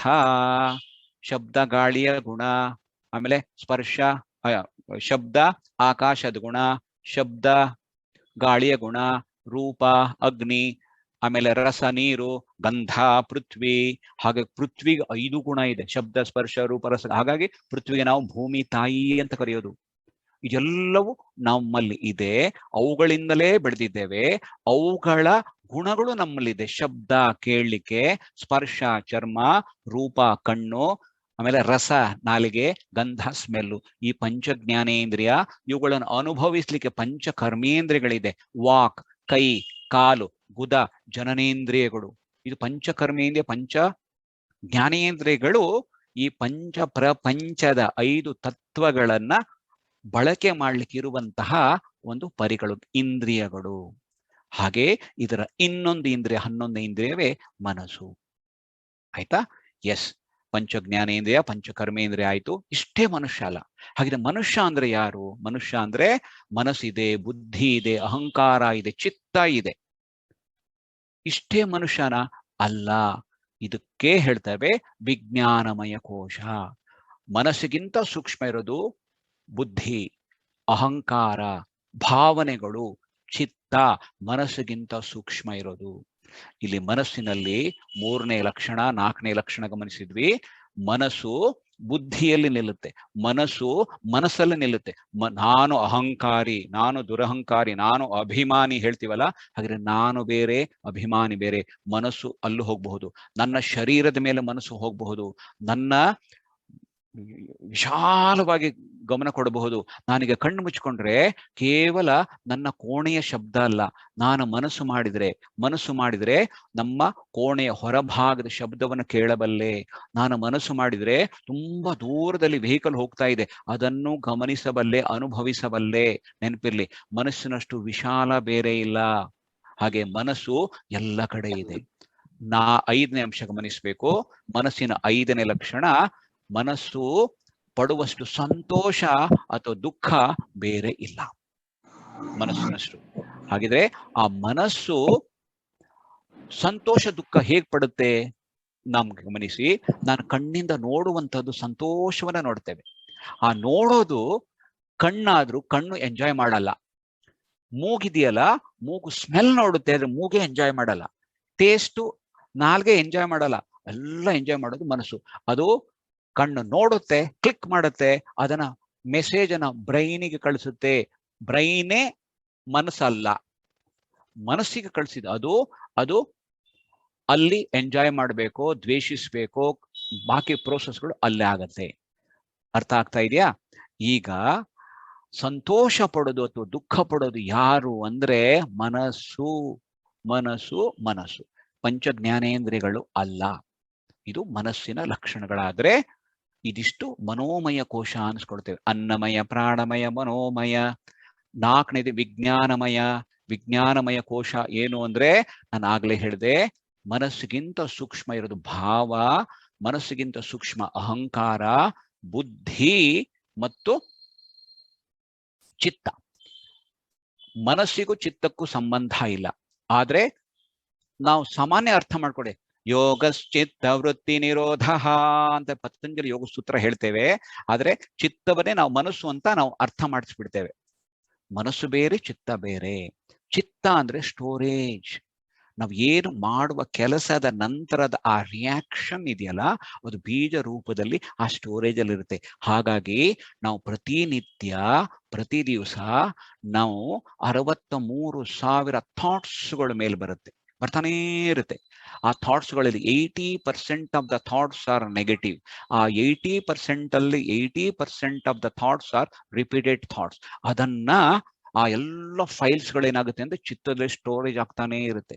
ಒಂದು ಕಂಪ್ಯೂಟರ್ ನಾವು ಏನಾದ್ರು ಒಂದು ಕೆಲಸ ಮಾಡ್ಬೇಕಾದ್ರೆ ಒಂದು ಫೈಲ್ ಓಪನ್ ಮಾಡ್ತೇವೆ, ಆ ಫೈಲ್ ಅನ್ನ ಇಷ್ಟಪಡ್ತೇವೆ, ಮತ್ತೊಂದು ಸರಿ ನಾವು ಇನ್ನೊಂದು ಫೈಲು ಓಪನ್ ಮಾಡ್ಬೋದು, ಆದ್ರೆ ಒಂದ್ಸರಿ ಒಂದೊಂದೇ ಕೆಲಸ ಮಾಡ್ಬೋದು. ಆದ್ರೆ ಅದ್ರ ಪಕ್ಕದ ಕೆಲಸ ಅದು ಕೆಲಸ ಆಗ್ತಾ ಇರುತ್ತೆ, ಡೌನ್ಲೋಡ್ ಮಾಡೋದು, ಅಪ್ಲೋಡ್ ಮಾಡೋದು, ಪೋಸ್ಟ್ ಮಾಡೋದು ಆಗ್ತಾ ಇರುತ್ತೆ. ಇನ್ನೊಂದಲ್ಲಿ ಯೂಟ್ಯೂಬ್ ಅಲ್ಲಿ ನಾವು ಒಂದು ಹಾಡು ಹಾಕಿರ್ತೇವೆ, ಅದು ಕೇಳ್ತಾನೆ ಇರುತ್ತೆ. ಇನ್ನೊಂದಲ್ಲಿ ನಾವು ಇನ್ಸ್ಟಾಗ್ರಾಮ್ ಮಾಡ್ಬೋದು. ಹಾಗೆ ಮನಸ್ಸು ಮಲ್ಟಿ ಟಾಸ್ಕ್ ಮಾಡ್ತಾನೇ ಇರುತ್ತೆ. ಅದೆಲ್ಲವೂ ಒಂದೊಂದು ಫೈಲ್ ಆಗುತ್ತೆ. ಆಗ ನೆಕ್ಸ್ಟ್ ಇನ್ನೊಂದು ಕೆಲಸಕ್ಕೆ ಹೋದಾಗ ಇನ್ನೊಂದು ಕೆಲಸಕ್ಕೆ ಹೋಗ್ತೇವೆ, ಈ ಎಲ್ಲ ಫೈಲ್ಸ್ಗಳೆಲ್ಲ ಹೋಗ್ಬಿಟ್ಟು ನಮ್ಮ ಸ್ಟೋರೇಜ್ ಅಲ್ಲಿ ಉಳ್ಕೊಳ್ಳುತ್ತೆ. ಅಲ್ಲಿ ಸ್ಟೋರೇಜ್ ಅಲ್ಲಿ ಉಳ್ಕೊಂಡಂತಹ ಫೈಲ್ಗಳು idle mind is devils workshop ಅಂದಾಗೆ ಮೇಲ್ ಬರ್ತಾನೆ ಇರುತ್ತೆ. ಆರಾಮಾಗಿದ್ದಾಗ ಮೇಲ್ ಬಂದಾಗ ಅದು ನಾವು ಏನಾದ್ರೂ ಇಷ್ಟಪಟ್ಟ ಫೈಲ್ ಆಗಿದ್ರೆ ಅದನ್ನ ನಾವು ಈಗ ಎಂಜಾಯ್ ಮಾಡ್ತೇವೆ. ವಾಹಾ, ಆಗ ಆ ಫೈಲು, ಆ ಅನುಭವ ಹೀಗಿತ್ತು, ಅದೆಲ್ಲ ರಿಯಾಕ್ಷನ್ ಫೈಲ್ಗಳು. ಹೀಗ್ ಮಾಡ್ತೇನೆ, ಹೀಗಿದ್ರೆ ನಾನು ಈ ರೀತಿ ಪೋಸ್ಟ್ ಕೊಡ್ತೇನೆ, ಫೇಸ್ಬುಕ್ ಅಲ್ಲಿ ಅಪ್ಲೋಡ್ ಮಾಡ್ತೇನೆ, ಇನ್ನೊಬ್ಬರನ್ನು ಶೇರ್ ಮಾಡ್ತೇನೆ ಅಂತ. ಅಥವಾ ನಾವು ಇಷ್ಟಪಡದ ಆ ಥಾಟ್ಸ್ ಏನಾದ್ರು ಚಿತ್ತದಿಂದ ಮೇಲ್ ಬಂದಾಗ ನಾವೇನಾದ್ರು ಆಲೋಚನೆ ಮಾಡ್ತೀವಲ್ಲ, ಹಾಗೇನಾದ್ರು ಖುಷಿಯಾಗಿದ್ರೆ ಆಯ್ತಾ, ದುಃಖ ಪಟ್ರೆ, ಕಷ್ಟಪಟ್ರೆ ಈಗೇನಾದ್ರೂ ಆ ಥಾಟ್ಸ್ ಮೇಲ್ ಬಂದ್ರೆ ಹೀಗೆ ಫೇಸ್ ಮಾಡ್ತೇನೆ, ನಾನು ಅವರ ಇನ್ಫ್ಲೂಯೆನ್ಸ್ ತಗೊಳ್ತೇನೆ, ಅವ್ರು ಮಾಡ್ತಾನೆ, ಹೀಗ್ ಮಾಡ್ತೇನೆ ಅಂತೇಳಿ ಕೈಯೆಲ್ಲ ನಡುಗ್ತಾ ಇರುತ್ತೆ, ಮುಖ ಎಲ್ಲ ಏನೇನೋ ಆಗ್ತಾ ಇರುತ್ತೆ, ಕಿವಿಯಿಂದ ಹೊಗೆ ಹೋಗುತ್ತೆ, ಕೆಳಗಿಂದ ಏನೇನೋ ಆಗ್ತಾ ಇರುತ್ತೆ. ಸಣ್ಣ ಸಣ್ಣ ಸೂಕ್ಷ್ಮ ಗಮನಿಸಿ. ಇದು ಥಾಟ್ಸ್ಗಳು. ಅದೆಲ್ಲ ಎಲ್ಲಿ ಬರುತ್ತೆ ಅಂದ್ರೆ ಚಿತ್ತದ ಒಳಗಿರುವಂತಹ ಸ್ಟೋರೇಜ್, ನಮ್ಮ ಹಳೆಯ ಫೈಲ್ಸ್ಗಳು. ಅದಕ್ಕೆ ಸಂಸ್ಕಾರ ಬೀಜ ಅಂತಾರೆ. ಸಂಸ್ಕಾರ ಬೀಜ ಎರಡೇ ರೀತಿ, ಒಂದು ರಾಗ ಸಂಸ್ಕಾರ, ಇನ್ನೊಂದು ದ್ವೇಷ ಸಂಸ್ಕಾರ. ಹಾಗಿದ್ರೆ ಮುಂದೆ ಹರಿದಾಸರು ಹೇಳ್ತಾರೆ, ನಾವು ಹೇಗಿರ್ಬೇಕು ಅಂದ್ರೆ ನಾವು ಕೆಲಸ ಮಾಡಬೇಕು ಹರಿಚಿತ್ತ, ಹರಿಗೆ ಅರ್ಪಣೆ ಮಾಡಬೇಕು. ನಮ್ಗೆ ಪ್ರತಿಫಲ ಸಿಕ್ಕೇ ಸಿಗುತ್ತೆ. ಫಲಾಫಲ ಅಪೇಕ್ಷೆ ಪಡಬೇಡಿ, ಕೆಲಸ ಮಾಡ್ತಾ ಹೋಗಿ, ಫಲ ಖಂಡಿತ ಸಿಗುತ್ತೆ. ಹಾಗಿದ್ರೆ ನಾವು ಕೃಷ್ಣಾರ್ಪಣಮಸ್ತು, ಎಲ್ಲ ಹರಿಗೆ ಅರ್ಪಣೆ ಮಾಡಿ ಅಂತ ಮಾಡ್ತಾ ಬಂದಾಗ ನಾವು ತುಂಬಾ ಆರಾಮಿರ್ತೇವೆ ಅನ್ನೋದನ್ನ ಹರಿದಾಸ ಸಾಹಿತ್ಯ ತುಂಬಾ ಚೆನ್ನಾಗಿ ಹೇಳ್ತಾ ಬರುತ್ತೆ. ಮತ್ತೆ ಗಮನಿಸಿ, ಇಲ್ಲಿ ಇದನ್ನೆಲ್ಲ ನಾವು ಕೆಲವು ಸರಿ ಈ ಕಂಪ್ಯೂಟರ್ ಹ್ಯಾಂಗ್ ಆಗುತ್ತೆ. ನನ್ ತುಂಬಾ ಇಷ್ಟದ ಉದಾಹರಣೆ ಇದು. ಕಂಪ್ಯೂಟರ್ ಯಾಕೆ ಹ್ಯಾಂಗ್ ಆಗುತ್ತೆ ಅಂತ ಯಾರಾದ್ರೂ ಕೇಳಿದ್ರೆ, ಅವುಗಳಲ್ಲಿ ಅದರ ಒಂದು GB-ಗಳಿದೆಯಲ್ಲ, 80 GB ಅಥವಾ TB ಅಂತಾರೆ, 1000 GB, 1 TB, 2 TB ಎಷ್ಟು ಕೆಪಾಸಿಟಿ ಇದೆ, ಅದೆಲ್ಲ ತುಂಬ ಹೋಗ್ಬಿಟ್ಟಿದೆ. ಈಗ ಮೂನೇ ಆಗ್ತಲ್ಲ, ನಮ್ಮ ಮೊಬೈಲು ಅಷ್ಟೇ ಹ್ಯಾಂಗ್ ಆಗ್ಬಿಟ್ಟಿದೆ ಅನ್ಬಿಡುತ್ತೆ. ಆಗ ಹ್ಯಾಂಗ್ ಆದಾಗ ಏನ್ ಮಾಡ್ಬೇಕು ನಾವು ಪ್ರಶ್ನೆ ಕರೆದಾಗ ಕೆಲವರು ಉತ್ತರ ಕೊಡ್ತಾರೆ, ಅದ್ರಲ್ಲಿ ಬೇಡದ ಫೈಲ್ಸ್ ಎಲ್ಲ ಡಿಲೀಟ್ ಮಾಡಿ ಅಂತ. ಆಗ ನಾವು ಓಪನ್ ಮಾಡ್ತೇವೆ, ಯಾವುದು ಗ್ಯಾಲರಿಗೆ ಹೋಗ್ತೇವೆ ಅಥವಾ ನಮ್ಮ ಸ್ಟೋರ್ ಅಲ್ಲಿ ಹೋದಾಗ ಅಲ್ಲಿ ಹೇಳುತ್ತೆ, ನೀವು Gmail ಇಷ್ಟು ತುಂಬಿದೆ ಅಥವಾ ಇದರಲ್ಲಿ ನಿಮ್ಮ ಸ್ಪ್ಯಾಮ್ಗಳೇ ಇಷ್ಟು ತುಂಬಿದೆ ಅಂದಾಗ ನಾವು ಡಿಲೀಟ್ ಮಾಡ್ಲಿಕ್ಕೆ, ಆಗ ಹ್ಯಾಂಗ್ ಇದ್ದಂತ ನಮ್ದು ನಿಧಾನ ಕುತ್ತಿಗೆ ನೇರಾಗ್ತಾ ಬರುತ್ತೆ. ಇದೊಂದು ಫೈಲ್ ಇದೆ, ಇದು ಫಿಲ್ಮು, ಈ ಫಿಲ್ಮ್ ಯಾಕೆ ಬಂತಿಲ್ಲಿ, ಇದೊಂದು 3 GB ಇದೆ, ತೆಗೆದೆ ಒಂದು ಕುದ್ರೆ ಈಗ ಉಸಿರಾಡ್ಲಿಕ್ಕೆ ಶುರು ಮಾಡ್ತೇವೆ. ಹ್ಯಾಂಗ್ ಆದವರು ಉಸಿರಾಡ್ತೇವೆ. ಹಾಗೆ ಬೇಡದ ಆ ಸ್ಪ್ಯಾಮ್ಗಳೆಲ್ಲ ಡಿಲೀಟ್ ಮಾಡ್ಲಿಕ್ಕೆ ಕಲಿಸೋದೇ ಯೋಗದಲ್ಲಿ, ವಿಶೇಷವಾಗಿ ಹರಿದಾಸ ಸಾಹಿತ್ಯ. ಅಲ್ಲಿ ನಾವು ಸ್ಮರಣೆ ಮಾಡು, ಹರಿಭಜನೆ ಮಾಡು ನಿರಂತರ, ಪರಗತಿಗಿದು ನಿರ್ಧಾರ ಅಂತ ಹೇಳ್ತಾರೆ. ಹರಿಭಜನೆ ಮಾಡಬೇಕು. ಈ ಭಜನೆ ಅಂದ್ರೆ ಭಗವಂತನನ್ನ ಜತನದಿಂದ ನೆನೆ ಅಂತ. ಈ ಮಾಡುವಂತ ಈ ಹರಿದಾಸ ಆ ವಾಣಿ ಇರಬಹುದು, ಜಪ ಇರಬಹುದು, ಈ ಮಂತ್ರಗಳಿರಬಹುದು, ಇದು ಮಾಡ್ಬೇಕಾಗಿದೆ ನಾವು ಹೊಸ ಸಂಸ್ಕಾರ ಬೆಳೆಸಲ್ಲ. ಈಗ ಮಾಡ್ಬೇಕಾಗಿದ್ರೆ ಆ ಹಳೆಯ, ನಾನು ಹೇಳೋದು ನಿಮ್ಗೆ ಎಷ್ಟು ಅರ್ಥ ಆಗ್ತಾ ಗೊತ್ತಾಗ್ತಾ ಇಲ್ಲ, ಆದ್ರೆ ಹಳೆಯ ಸಂಸ್ಕಾರಗಳಿದೆಯಲ್ಲ, ಸೀಡ್ಸ್ಗಳಿದೆಯಲ್ಲ, ಅದು ಮೇಲ್ ಬರುತ್ತೆ, ಡಿಲೀಟ್ ಆಗುತ್ತೆ, ಪರ್ಮನೆಂಟ್ ಡಿಲೀಟ್. ಹಾಗಿದ್ರೆ ನಮ್ಮ ಎಷ್ಟು ದಿನದ, ಎಷ್ಟು ವರ್ಷದ, ಎಷ್ಟು ಜನ್ಮದ ಸಂಸ್ಕಾರಗಳು ನಮ್ಮ ಚಿತ್ತದೊಳಗೆ ಸ್ಟೋರೇಜ್ ಇದೆ ಗೊತ್ತಾ? ಅದನ್ನೇ ಚಿತ್ತವೃತ್ತಿಗಳ ನಿರೋಧ ಮಾಡೋದು ಯೋಗ ಅಂತ ಕೊಡುತ್ತೆ. ಹಾಗೆಯಲ್ಲ, ನಮ್ಮ ಇದಾದ ನಂತರ ಭಾವನೆಗಳ ಸಂಸ್ಕಾರ ಆದ ನಂತರ ವಿಜ್ಞಾನಮಯ ಕೋಶವನ್ನು ಪರಿಚಯ ಮಾಡಿಕೊಂಡಂತಹ ಭೃಗು ವಾರುಣಿ ಮತ್ತೆ ತಂದೆ ಹತ್ರ ಹೋಗ್ತಾನೆ. ಆ ತಂದೆ ಹೇಳ್ತಾನೆ, ಮಗು ನೀನ್ ತುಂಬಾ ಸರಿಯಾಗಿ ಅರ್ಥ ಮಾಡ್ಕೊಳ್ತಾ ಇದೀಯ. ಅನ್ನಮಯ ಕೋಶ, ಪ್ರಾಣಮಯ ಕೋಶ, ಮನೋಮಯ, ಅನ್ನಮಯ, ಪ್ರಾಣಮಯ, ಮನೋಮಯ, ವಿಜ್ಞಾನಮಯ ಕೋಶ. ಕೊನೆಗೆ ಮತ್ತೆ ಧ್ಯಾನಕ್ಕೆ ಹೋಗಂದಾಗ ಅಲ್ಲಿ ಧ್ಯಾನ ಕೂತ್ಕೊಳ್ತಾನೆ, ಆನಂದವಾಗಿರ್ತಾನೆ. ನಮ್ಮ ಮುಂದೆ ಒಂದು ಪದ್ಯವನ್ನು ನಾನು ಉದಾಹರಣೆ ತಗೊಳ್ತಾನೆ. ಹಾಗೆ ಅಂಡದೊಳಗೆ ಆಡುತ್ತಾನೆ ಭಾನು, ಮಂಡಲದೊಳು ನಾರಾಯಣನೆಂಬುವನೇ. ಹಾಗೆ ಸವಿದು ನಾದವ ಪಾನ ಮಾಡು, ಅಲ್ಲಿ ನವವಿಧ ಭಕ್ತಿ ಭಕ್ತಿಲಿ ನಲಿ ನಲಿದಾಡು, ಕಣ್ಣಿನೊಳಗೆ ನೋಡೋ ಹರಿಯ ಒಳಗಣ್ಣಿನಿಂದಲಿ ನೋಡು, ಮೂಜಗದೊಡೆಯನ. ಪುರಂದರದಾಸರ ಸಾಹಿತ್ಯ. ಇದು ಒಂದೇ ಪದ್ಯ ಸಾಕು ಇಡೀ ಯೋಗದ ಸಾರಾಂಶವನ್ನ ನಮಗೆ ಕೊಡ್ಲಿಕ್ಕಾಗ್ತಾ ಇದೆ. ಇಲ್ಲಿ ನಮ್ಮ ವ್ಯಾಧಿಗಳಿಗೆ ಕಾರಣ ಯಾವುದಂದ್ರೆ ಆಧಿಜ ಅಂತ ಕರೆದೆ. ಇಲ್ಲಿ ನಮ್ಮ ನಿಜ ಸ್ವರೂಪ ಯಾವುದಂದ್ರೆ ಆನಂದ ಅನ್ನೋದು ನಮಗೆ ಅರ್ಥ ಆಯಿತು. ಅದನ್ನೇ ನಮ್ಮ ಯೋಗ ವಾಸಿಷ್ಠದಲ್ಲಿ ಇಲ್ಲಿರುವಂತಹ ಸ್ಲೈಡ್ ನೋಡಿ, ರಾಮನ ಪ್ರಶ್ನೆಗೆ ನಮ್ಮ ವಸಿಷ್ಠ ಉತ್ತರ ಕೊಡ್ತಾರೆ. ಆಧಿಜ ವ್ಯಾಧಿ. ಈಗೇನಾದ್ರೂ ಶರೀರದಲ್ಲಿ ಏನಾದ್ರು ವ್ಯಾಧಿ ಇದ್ರೆ ಅದು ಡಯಾಬಿಟಿಕೋ, ಅರ್ಥರೈಟಿಕೋ, ಆಸಿಡಿಟಿನೋ, ಗ್ಯಾಸ್ಟ್ರಿಕೋ, ಅಥವಾ ಪೈಲ್ಸೋ, ಅಥವಾ ಅಸ್ತಮಾನೋ, ಬಿಪಿನೋ, ಬೇರೆ ಬೇರೆ ಹೇಳ್ತೀವಲ್ಲ, ಅದೆಲ್ಲವೂ ಸಹ ಕಾರಣ ಮನೋದೈಹಿಕ ಸೈಕೋಸೊಮ್ಯಾಟಿಕ್, ಮನಸ್ಸಲ್ಲಾದಂಥ ಗೊಂದಲಗಳು. ಅದು ಎನರ್ಜಿಯಲ್ಲಿ ಮನಸ್ಸಲ್ಲಿ ಆದಂಥ ಗೊಂದಲಗಳು ಪ್ರಾಣಮಯದಲ್ಲಿ ವ್ಯತ್ಯಾಸ ಆಗಿ ಕೊನೆಗೆ ಶರೀರದ ಮೇಲೆ ಹೊರಗೆ ತೋರ್ಪಡೆ ಕೊಡುತ್ತೆ. ಹಾಗಿದ್ರೆ ಇದರ ಮೂಲ ಇರೋದೇಂದ್ರೆ ಆಧಿಜ ಮನಸ್ಸು. ಹೇಳಿ. Sorry for the interruption. ನಿಮ್ದು ಪ್ರೆಸೆಂಟೇಶನ್ ಆಗಿದ್ರೆ ಸ್ವಲ್ಪ ಸ್ಟಾಪ್ ಮಾಡ್ಬೋದಾ? ಸೋ ದಟ್ ನಿಮ್ಮನ್ನ ಇಲ್ಲ ನಾನು ಕಾಣ್ತಾ ಇದ್ದೇನಲ್ಲ, ಇನ್ನೊಂದ್ ಸ್ವಲ್ಪ ಚೆನ್ನಾಗಿ ನೋಡೋಣ ಅಂತ, ದೊಡ್ಡದಾಗಿ ಸರಿ ಸ್ಟಾಪ್ ಮಾಡಿದ್ರೆ ನೀವು ಸ್ವಲ್ಪ ದೊಡ್ಡದಾಗ್ತೀರಿ ಅಂತ. ಓಕೆ, ಈಗ ನಮ್ಮ ಪ್ರಾಣ ಮತ್ತು ಹರಿದಾಸ್ ಸಾಹಿತ್ಯ ಕೊನೆಗೆ ಲಿಂಕ್ ಕೊಡ್ತಾ ಬರ್ತೇನೆ ನೋಡಿ. ಇದು ಪ್ರಾಣದ ಬಗ್ಗೆ ತುಂಬಾ ಬರುತ್ತೆ. ಈಗ ನೀವು ಮಾಡ್ಬೇಕಾಗಿ, ನಾನು ಕಾಣ್ತಾ ಇದ್ದೆ ಅಂತ ತಿಳ್ಕೊಳ್ತೇನೆ, ಚಿಕ್ಕದಾದ್ರು. ಆಯ್ತಾ? ಕಾಣ್ತಾ ಇದ್ದೇನಾ? ಕಾಣ್ತಾ ಇದ್ದಾರೆ ನೀವು? ಕಾಣ್ತಾ ಇದ್ದೇನೆ. ಸರಿ, ಈಗ ನೋಡಿ ನಿಮ್ಗೆಲ್ಲ ಒಂದು ನಾನು ಹೇಳ್ತೇನೆ. ಕೈಗಳು ಉಚ್ಕೊಳ್ಳಿ ನೋಡುವ ಎಲ್ಲ. Very good, very good, very very good. ಕೈಗಳು ಚೆನ್ನಾಗಿ ಉಜ್ಜಿಕೊಳ್ಳಿ. ಉಜ್ಕೊಂಡ್ರ? ಅಲ್ಲಿ ಪ್ರಾಣದ ಬಗ್ಗೆ ಹೇಳ್ತಾರೆ. ಚಕ್ರಾಬ್ಜ ಮಂಡಲ ಬಗ್ಗೆ ವಿಜಯದಾಸರು ದೊಡ್ಡ ಗ್ರಂಥ ಬರೆದಿದ್ದಾರೆ. ಅದ್ರೊಳಗೆ ಬರುವಂತ ಪ್ರಾಣ ಬಗ್ಗೆ, ನಾಡಿ ಬಗ್ಗೆ, ಚಕ್ರಗಳ ಬಗ್ಗೆ, ಕುಂಡಲಿನಿ ಬಗ್ಗೆ ಎಲ್ಲ ವಿವರಿಸ್ತಾರೆ. ಈಗ ನಾನು ನಿಮಗೆ ಒಂದು ಸಣ್ಣ ಒಂದು ಪರಿಚಯ ಮಾಡ್ತೇನೆ. ಇದು ನಮ್ಮ DVS ಅಯ್ಯರ್ ಇದ್ದಾರೆ. ಹಾಗೆ ನಾವು ಪ್ರಾಣದ ಬಗ್ಗೆ, ಪ್ರಾಣ ಹೀಲಿಂಗ್ ಬಗ್ಗೆ, ಪ್ರಾಣ ಇದು ರೇಖೆ ಬಗ್ಗೆ ಎಲ್ಲ ಮಾಡುವ ಮೂಲ ಪಾಠ ಈಗ ಮಾಡ್ತಾ ಇದ್ದಾನೆ. ಅದಕ್ಕೂ ನಮ್ಮ ಹರಿದಾಸ್ ಸಾಹಿತ್ಯಕ್ಕೂ ಲಿಂಕ್ ಏನಿದೆ, ತುಂಬಾ ಚೆನ್ನಾಗಿದೆ. ಗಮನಿಸಿ, ನಾವು ಕೈಗಳನ್ನು ಉಜ್ಕೊಳ್ತೇವಲ್ಲ, ಕೈಗಳು ಉಜ್ಕೊಂಡಾಗ ನಮ್ಮ ಕೈ ಒಳಗಿರುವಂತಹ ಪ್ರತಿಕ್ರಿಯಾತ್ಮಕ ಬಿಂದುಗಳನ್ನು ನಾವು ಪ್ರಚೋದನೆ ಮಾಡ್ತಾ ಇದ್ದೇವೆ. ಹೀಗೆ ನಮ್ಮ ಹರಿದಾಸರು ಸಹ ಹೇಳೋದೇನಂದ್ರೆ, ನಮ್ಮ ಈಶ್ವರನ ಪ್ರಾರ್ಥನೆ ಮಾಡ್ತಾರೆ. ಕೈಲಾಸವಾಸ ಗೌರೀಶ ಈಶ, ನೀನು ನನಗೆ ಕರುಣೆ ಕೊಡು, ಯಾಕಂದ್ರೆ ನನ್ನ ಹರಿಯಲ್ಲಿ ಮನಸ್ಸನ್ನು ಕೊಡುವಂತ, ಹಾಗೆ ನನಗೆ ಮಾರ್ಗದರ್ಶನ ಮಾಡು ಅಂತೇಳಿ ನಾವು ಹರಿದಾಸರು ಕೇಳ್ತೇವೆ. ಅದನ್ನೇ ನಾವು ಕೇಳೋಣ. ಕೈಗಳು ಉಚ್ಕೊಳ್ಳಿ ನೋಡುವ. ಎಲ್ಲ ನೀವು ಬಾಯಲ್ಲಿ ಹೇಳಬೇಕು. ಎಲ್ಲ ಮ್ಯೂಟಲ್ಲಿ ಇದ್ದೀರಿ, ಪ್ಲಸ್ ನಾನು ಹೇಳೋದನ್ನು ಹೇಳಿ. ಶಿವ ಶಿವ ಶಿವ ಶಿವ ಶಿವಾಯ ನಮೋ. ನೀವು ಅಲ್ಲಲ್ಲೇ ಹೇಳಬೇಕು. ಹರ ಹರ ಹರ ಹರ ಹರಾಯ ನಮೋ. ಹೇಳ್ತಾ ಹೇಳ್ತಾ ಯಾರು ಅನ್ಮ್ಯೂಟ್ ಮಾಡಬೇಡಿ, ಮ್ಯೂಟಲ್ಲೇ ಇರಿ. ನಿಮ್ಮ ಕೈ ಒಳಗಿರುವಂತ ಪ್ರತಿಕ್ರಿಯಾತ್ಮಕ ಬಿಂದುಗಳನ್ನು ಪ್ರಚೋದನೆ ಮಾಡೋದು ಗಮನಿಸಿ. ಶಿವ ಶಿವ ಶಿವ ಶಿವ ಶಿವಾಯ ನಮೋ. ಹರ ಹರ ಹರ ಹರ ಹರಾಯ ನಮೋ. ಶಿವಾಯ ನಮೋ ಹರಾಯ ನಮೋ. ಶಿವಾಯ ಶಿವಾಯ ಶಿವಾಯ ನಮೋ. ಹರಾಯ ಹರಾಯ ಹರಾಯ ನಮೋ. ಶಿವ ಶಿವ ಶಿವ ಶಿವ ಶಿವಾಯ ನಮೋ. ಹರ ಹರ ಹರ ಹರ ಹರಾಯ ನಮೋ.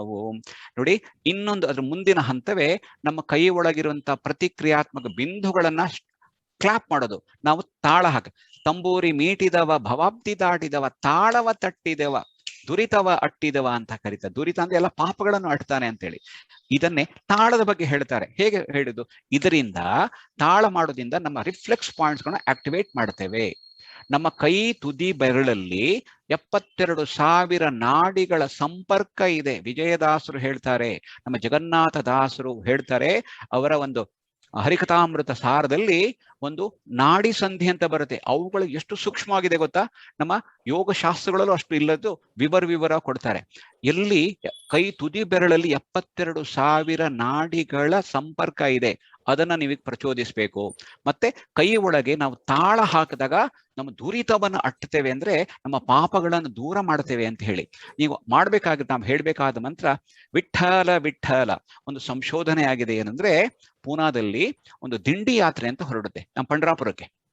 ಅಲ್ಲಿ ಆಷಾಢ ಮತ್ತು ಕಾರ್ತಿಕ ಮಾಸದ ಏಕಾದಶಿ ನಮ್ಮ ವಿಠ್ಠಲನ ಭಾರಿ ಪ್ರೀತಿಯ ದಿನಗಳು. ಆಗ ಒಂದು 15-20 ದಿವಸಗಳಲ್ಲಿ ನಮ್ಮಿಲ್ಲೆಲ್ಲ ಅಯ್ಯಪ್ಪ ಯಾತ್ರೆಗಳು ಹೊರಡ್ತಾರಲ್ಲ, ಪಾದಯಾತ್ರೆ, ಅದೇ ರೀತಿ ಅವರು ಕಾಲ್ನಡಿಗೆಯಲ್ಲಿ ಬರ್ತಾರೆ, ದಿಂಡಿ ಯಾತ್ರೆ ಅಂತ ಕರೀತಾರೆ. ಅವ್ರು ಹೋಗುವಾಗ ಒಂದೇ ಒಂದು ಹೇಳುವಂತ ಏನಂದ್ರೆ ವಿಠಲ ವಿಠಲ ವಿಠಲ ವಿಠಲ ವಿಠಲ ಮಾತ್ರ ಹೇಳೋದು. ಅಲ್ಲಿ ಒಂದು ಘಟನೆ ಆಯ್ತು. ಒಬ್ಬ ವ್ಯಕ್ತಿಗೆ ಹಾರ್ಟ್ ಬ್ಲಾಕೇಜ್ ಇತ್ತು. ಅವ್ರಿಗೆ ಆಪರೇಷನ್ ಆಗ್ಬೇಕಂದಾಗ ಅವ್ರು ಬ್ಲಡ್ ಚೆಕ್ ಮಾಡಿದಾಗ ಹೈ ಗ್ಲೂಕೋಸ್, ಅದು ಕಡಿಮೆ ಆಗೋದು ಮೊದಲು ಇವರು ಹೊರಟು ಬಿಟ್ರು ದಿಂಡಿ ಯಾತ್ರೆ. ಅದು ಬರೋದ್ರೊಳಗೆ ಸರಿ ಆದ್ರೆ ನಾನು ಆಪರೇಷನ್ ಮಾಡ್ಕೊಳ್ತೇನೆ ಅಂತೇಳಿ ಅವರು ದಿಂಡಿ ಯಾತ್ರೆಗೆ ಹೋದ್ರು, ಬಂದ್ಬಿಟ್ಟು ಮತ್ತೆ ಮರು ಪರೀಕ್ಷೆ ಮಾಡಿದಾಗ ಹಾರ್ಟ್ ಪ್ರಾಬ್ಲಮ್ ಇಲ್ಲ, ಬ್ಲಡ್ ಶುಗರ್ ಕಂಟ್ರೋಲ್. ಆಶ್ಚರ್ಯ ಆಯ್ತು ಅವರಿಗೆ. ಮತ್ತೆ ಇದೇ ರೀತಿ ಹಲವರಲ್ಲಿ ಗಮನಿಸಿದಾಗ 3 ಯೂನಿವರ್ಸಿಟಿಗಳು ಅದ್ರ ಮೇಲೆ ಸಂಶೋಧನೆ ಮಾಡಿದ್ರು. ಏನದು ಸಂಶೋಧನೆ ಅಂದ್ರೆ ವಿಠಲ ಹೇಳಿದಾಗ ನಮ್ಮ ಹಾರ್ಟ್ ಪ್ರಾಬ್ಲಮ್ ಬರಲ್ಲ. ಹೇಗೆ ಅಂದ್ರೆ ವಿಠಲ ಅನ್ನೋದು ಅವನು ವಿಷ್ಣು ಹೃದಯವಾಸಿ, ವಿಠಲ ಮಹಾಪ್ರಾಣ ಹೇಳಿದಾಗ ಈ ಹಾರ್ಟ್ ಅಲ್ಲಿ ಅದರ ಪ್ರೆಷರ್ ಬೀಳುತ್ತೆ, ಸ್ಟಿಮ್ಯುಲೇಟ್ ಆಗುತ್ತೆ, ಪ್ರಚೋದನೆ ಸಿಗುತ್ತೆ, ಲಂಗ್ಸ್ ಕೆಪಾಸಿಟಿ ಇನ್ಕ್ರೀಸ್ ಆಗುತ್ತೆ, ನಮ್ಮ ಹಾರ್ಟ್ ಪಂಪಿಂಗ್ ಚೆನ್ನಾಗಾಗುತ್ತೆ ಅನ್ನೋದು ಕಂಡು ಹಿಡಿದ್ರು. ಈಗಲೂ ಸಹ ನಾವು ನೆಟ್ಟಲ್ಲಿ ನೋಡಿ ಹಾರ್ಟ್ ಇದು ವಿಠಲ ಚಾಂಟಿಂಗ್ ಅನ್ ಹಾರ್ಟ್ ಪ್ರಾಬ್ಲಮ್ ಅಷ್ಟೇ ನೀವು ಟೈಪ್ ಮಾಡಿ, ರಿಸರ್ಚ್ ಪೇಪರ್ ನಿಮ್ ಕಣ್ಣೆದೆ ಬಂದ್ಬಿಡುತ್ತೆ. ಆಯ್ತಾ? ಹಾಗೆ ಈಗ ನಾವು ಮಾಡಬೇಕಾಗಿದೆ ಅಂದ್ರೆ ಹರಿದಾಸರ ಇಷ್ಟದ ಯಾರು ವಿಠಲ ಹೇಳಿ ನೋಡುವ. ವಿಠಲ ವಿಠಲ ವಿಠಲ ವಿಠಲ ವಿಠಲ ವಿಠಲ ವಿಠಲು ರೇ ಬೋಲಿಗೆ ವಿಠಲ ವಿಠಲ ವಿಠಲ ವಿಠಲ ವಿಠಲ ವಿಠಲ ವಿಠಲು ರೇ. ನಾಚಿಕೊಳ್ಬೇಡಿ, ನಿಮ್ಗೆ ತುಂಬಾ ಒಳ್ಳೆಯ ಲಾಭ ಇದೆ, ಪಾಠ ಇದೆ. ವಿಠಲ ವಿಠಲ ವಿಠಲ ವಿಠಲ ವಿಠಲ ವಿಠಲ ವಿಠಲು ರೇ. ವಿಠಲ ವಿಠಲ ವಿಠಲ ವಿಠಲ ವಿಠಲ ವಿಠಲ ವಿಠಲ ವಿಠಲ ವಿಠಲ ವಿಠಲ ವಿಠಲು ರೇ. ಇದು ಹೇಳಿದಾಗ ನಮ್ಮ ಕೈ ಒಳಗಿರುವಂತ ಪ್ರತಿಕ್ರಿಯಾತ್ಮಕ ಬಿಂದುಗಳು ಪ್ರಚೋದನೆ ಆಗುತ್ತೆ. ಶರೀರದ ಒಳಗಿರುವಂತ ಗ್ರಂಥಿ ಅಥವಾ ಅಂಗ ಉಪಂಗಗಳು ಗ್ಲ್ಯಾಂಡ್ಸ್ಗಳು ಪ್ರಚೋದಿತವಾಗತ್ತೆ. ನೆನ್ಪಿರ್ಲಿ.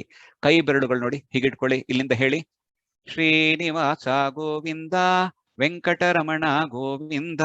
ಹೇಳ್ತಾ ಶ್ರೀನಿವಾಸ ಗೋವಿಂದ ವೆಂಕಟರಮಣ ಗೋವಿಂದ, ಗೋವಿಂದ ಹರಿ ಗೋವಿಂದ ವೆಂಕಟರಮಣ ಗೋವಿಂದ. ಎಲ್ಲ ನೀವು ಮಾಡ್ತಾ ಬನ್ನಿ.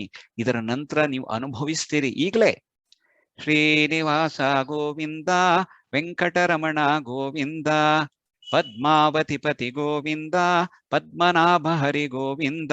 ನೋಡಿ ಇಲ್ಲಿ ಹೇಳ್ಕೊಳ್ಳಿ, ವಿಠಲ ವಿಠಲ ಗೋವಿಂದ ವಿಠೋಬರ ಕುಮಾಯಿ ಗೋವಿಂದ. ಇದು ವರಿಷ್ಠ ಪ್ರಚೋದನೆ ಮಾಡಿ. ವಿಠಲ ವಿಠಲ ಗೋವಿಂದ ವಿಠೋಬರ ಕುಮಾಯಿ ಗೋವಿಂದ, ವಿಠಲ ವಿಠಲ ಗೋವಿಂದ ವಿಠೋಬರ ಕುಮಾಯಿ ಗೋವಿಂದ, ಗೋವಿಂದ ಹರಿ ಗೋವಿಂದ ವೆಂಕಟರಮಣ ಗೋವಿಂದ, ಪದ್ಮಾವತಿ ಪತಿ. ಕೈ ಜಸ್ಟ್ ಶೇಕ್ ಮಾಡಿ ನೋಡುವ. ಪದ್ಮಾವತಿ ಪತಿ ಗೋವಿಂದ ಪದ್ಮನಾಭ ಹರಿ ಗೋವಿಂದ. ಹೇಳಿ ಪದ್ಮಾವತಿ ಪತಿ ಗೋವಿಂದ ಪದ್ಮನಾಭ ಹರಿ ಗೋವಿಂದ, ಗೋವಿಂದ ಹರಿ ಗೋವಿಂದ ವೆಂಕಟರಮಣ ಗೋವಿಂದ. ಕೈಗಳು ನಿಧಾನ ಹತ್ರ ತನ್ನಿ, ಹಾಗೆ ನಿಧಾನ ದೂರ ತಕೊಳ್ಳಿ. ಕೈಗಳು ಕ್ಲೋಸರ್ ಕ್ಲೋಸರ್, ಹಾಗೆ ನಿಧಾನ ವೈಡರ್, ಕ್ಲೋಸರ್ ಅಂಡ್ ವೈಡರ್. ಕಣ್ಮುಚ್ಕೊಳ್ಳಿ. ಕೈಗಳೆರಡರ ಮಧ್ಯದಲ್ಲಿ ಅಟ್ರಾಕ್ಷನ್ ರಿಪಲ್ಷನ್, ಹಾಗೆ ಆಕರ್ಷಣೆ ವಿಕರ್ಷಣೆಯನ್ನು ಫೀಲ್ ಮಾಡಬಹುದು. Very good. ಕೈಗಳು ಹತ್ರ ಹತ್ರ ಹತ್ರ ಹತ್ರ, ದೂರ ದೂರ ದೂರ. ಈಗ ಕೈಗಳೆರಡು ಗ್ಲೋಬ್ ನೋಡಿ ರೊಟೇಟ್ ಮಾಡಿ. ರೊಟೇಟ್ ಮಾಡಿದಾಗ ನಮ್ಮೆರಡೂ ಕೈಗಳ ಮಧ್ಯದ ಅಯಸ್ಕಾಂತೀಯ ಶಕ್ತಿಯನ್ನ ಪ್ರಭಾವಿ ಮಾಡಬಹುದು. ಹಾಗೆ ನಮ್ಮೆರಡೂ ಕೈಗಳ ಮಧ್ಯೆ ಒಂದು ಗ್ಲೋಬ್ ಅನ್ನ ಕ್ರಿಯೇಟ್ ಮಾಡಿ, ಎನರ್ಜಿ ಬಾಲ್ ಅನ್ನು ಕ್ರಿಯೇಟ್ ಮಾಡಿ, ಕೈ ಒಳಗಿರುವಂತ ಆ ಬಯೋ ಮ್ಯಾಗ್ನೆಟಿಕ್ ಪ್ಲಾಸ್ಮಿಕ್ ಎನರ್ಜಿಯನ್ನ ಅದಕ್ಕೆ ಫೀಡ್ ಮಾಡಿ. ವಾವ್, ಅಲ್ಲಿ ಹರಿಸ್ಬೇಕು, ಭಾವಿಸ್ಬೇಕು. ಲೋಕ ಸಮಸ್ತ ಸುಖಿನೋ ಭವಂತು. ಇಡೀ ನಮ್ಮ ಸನಾತನ ಸಂಸ್ಕೃತಿಯ ವಿಶೇಷ ಧ್ಯೇಯವಾಕ್ಯ ಅಂದ್ರೆ ಇಡೀ ಪ್ರಪಂಚ ವಸುಧೇ, ಭೂಮಂಡಲವೇ ಒಂದು ಕುಟುಂಬ, ವಸುಧೇ ಏವ ಕುಟುಂಬ ಅನ್ನೋದು. ಹಾಗೇ ಕೈಗಳು ನಿಧಾನ ದೂರ ದೂರ ಕ್ಲೋಸರ್ ಮಾಡಿ. ಹಾಗೆ ಇಡೀ ಆ ಗ್ಲೋಬ್ ಅನ್ನ ನಮ್ಮ ಹೃದಯದ ಒಳಗೆ ತಗೊಳ್ಳಿ ನೋಡೋಣ. ವಾವ್, ಹಾಗೆ ಫೀಲ್ ಮಾಡಬೇಕು. Close your eyes. ಕಣ್ಣೀರ್ ನೋಡಿ.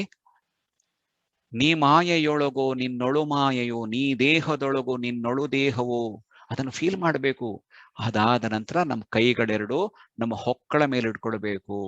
ಇದು ಮಣಿಪೂರಕ ಚಕ್ರ ಇಟ್ಕೊಂಡು ನಮ್ಮ ಈ ಎನರ್ಜಿಯನ್ನ ಫೀಲ್ ಮಾಡ್ತಾ ಶರೀರದ ಎಲ್ಲಿ ವ್ಯಾಧಿಗಳಿದೆ, ಎಲ್ಲಿ ನೋವಿದೆ ಅದನ್ನ ನಿವಾರಿಸಬಹುದು ಆರಾಮ್. Very good. ನನಗೆ ನೀವು ಕೈ ಹೇಳಬೇಕು, ಎಷ್ಟು ಜನರಿಗೆ ಕೈ ಒಳಗೆ ಮ್ಯಾಗ್ನೆಟಿಕ್ ಪವರ್ ಗೊತ್ತಾಯಿತು? ತುಂಬಾ ಜನರಿಗೆ ಖಂಡಿತ ಗೊತ್ತಾಗಿದೆ. ಅದು ಯಾವುದನ್ನು? ನಮ್ಮ ಒಳಗಿನ ಪ್ರಾಣಶಕ್ತಿ. ಆ ಪ್ರಾಣಶಕ್ತಿ ಶುದ್ಧೀಕರಣಕ್ಕೆ ಸಹಾಯ ಮಾಡುವಂತ ಅಂಶಗಳು. ಅದನ್ನೇ ಪ್ರೊಫೆಸರ್ ಕಿಲ್ಲಿಯನ್ ಅನ್ನೋರು ಕಿಲ್ಲಿಯನ್ ಫೋಟೋಗ್ರಫಿ ಮೂಲಕ ಅವ್ರು ಹೇಳ್ತಾ ಬರ್ತಾರೆ. ನಮ್ಮ ಇಡೀ ಶರೀರವೇ ಆಗ್ತಾ ಇದೆ ಅಂತ ಹೇಳ್ತಾರೆ. ಹಾಗೆ ನಾವು ಯೋಗದ ತಪ್ಪು ಕಲ್ಪನೆಗಳೆಲ್ಲ ಯೋಗದ ಬಗ್ಗೆ ಸಾಕನಿಸ್ತಾ ಇದೆ. ಅದೇ ಪತಂಜಲಿ ಮಹರ್ಷಿ ಹೇಳುವಂತಹ ಯೋಗ ವ್ಯಾಖ್ಯೆಗಳು ನಮ್ಗೆ ಗೊತ್ತು. ಹಾಗೆ ಶ್ರೀಮದ್ ಭಗವದ್ಗೀತೆಯಲ್ಲಿ ಬರುವಂತಹ ಸಮತ್ವಂ ಯೋಗ ಉಚ್ಯತೆ ಅಥವಾ ಯೋಗ ಕರ್ಮಸು ಕೌಶಲಂ, ಕೌಶಲ್ಯಪೂರ್ಣವಾದ ಕೆಲಸಕ್ಕೆ ಯೋಗ ಅಂತ ಕರಿತೇವೆ. ಹಾಗೆ ಯೋಗ ಪಥಗಳ ಬಗ್ಗೆ ನಾವು ಈಗಾಗಲೇ ಮಾತಾಡಿದ್ದೇವೆ. ಭಕ್ತಿ, ಜ್ಞಾನ, ಕರ್ಮ. ಯೋಗ ಅಂದ್ರೆ ನಮ್ಮನ್ನು ಒಂದುಗೂಡಿಸು. ಆತ್ಮ ಪರಮಾತ್ಮಯೋ ಸಂಯೋಗೋ ಯೋಗ. ಮಧುವಣ್ಣ ಬೇಜಾರಾಗ್ತಾ ಇದೆಯಾ? ಆಲಸ್ಯ? Okay, next. ಇದೊಂದು ವಿಶೇಷ. ನೀವೇನ್ ಮಾಡ್ತೀರಿ ಇಲ್ಲಿ ಕಾಣುತ್ತೆ, ನಾನೇನ್ ಮಾಡ್ತೀವಿ ಗೊತ್ತಾಗ್ಬಿಡುತ್ತೆ. ಇಲ್ಲಿ ಯೋಗದ ಈ 8 ಸಮಾಧಿ ವಿಷಯಗಳನ್ನ ಹರಿದಾಸ ಸಾಹಿತ್ಯ ವಿಫಲವಾಗಿ ಚರ್ಚೆ ಮಾಡುತ್ತೆ. ಯಮ ನಿಯಮಾಸನ ಪ್ರಾಣಾಯಾಮ ಪ್ರತ್ಯಾಹಾರ ಧಾರಣ ಧ್ಯಾನ ಸಮಾಧಿ ಎಂಬಿವು 8 ಮೆಟ್ಟಿಲು ರಾಜಯೋಗ ಮನಸ್ಥಿಮಿತಕ್ಕೆ ತರಲು. ಅದನ್ನ ಹೇಳ್ತಾ ಬರ್ತಾರೆ. ಅಹಿಂಸೆಯ ಬಗ್ಗೆ ನಮ್ಗೆ ಹೇಳುವಂತದ್ದು ಪಾಠಗಳು ತುಂಬಾ ಚೆನ್ನಾಗಿ ಬರುತ್ತೆ. ಹಾಗೆ ಯಮ ನಿಯಮಗಳನ್ನ ಹೇಳ್ತಾ ಬರ್ತೀರಾ, ಅದು ಸಹ ನಮಗೆ ಪಾಠ ಮಾಡುತ್ತೆ.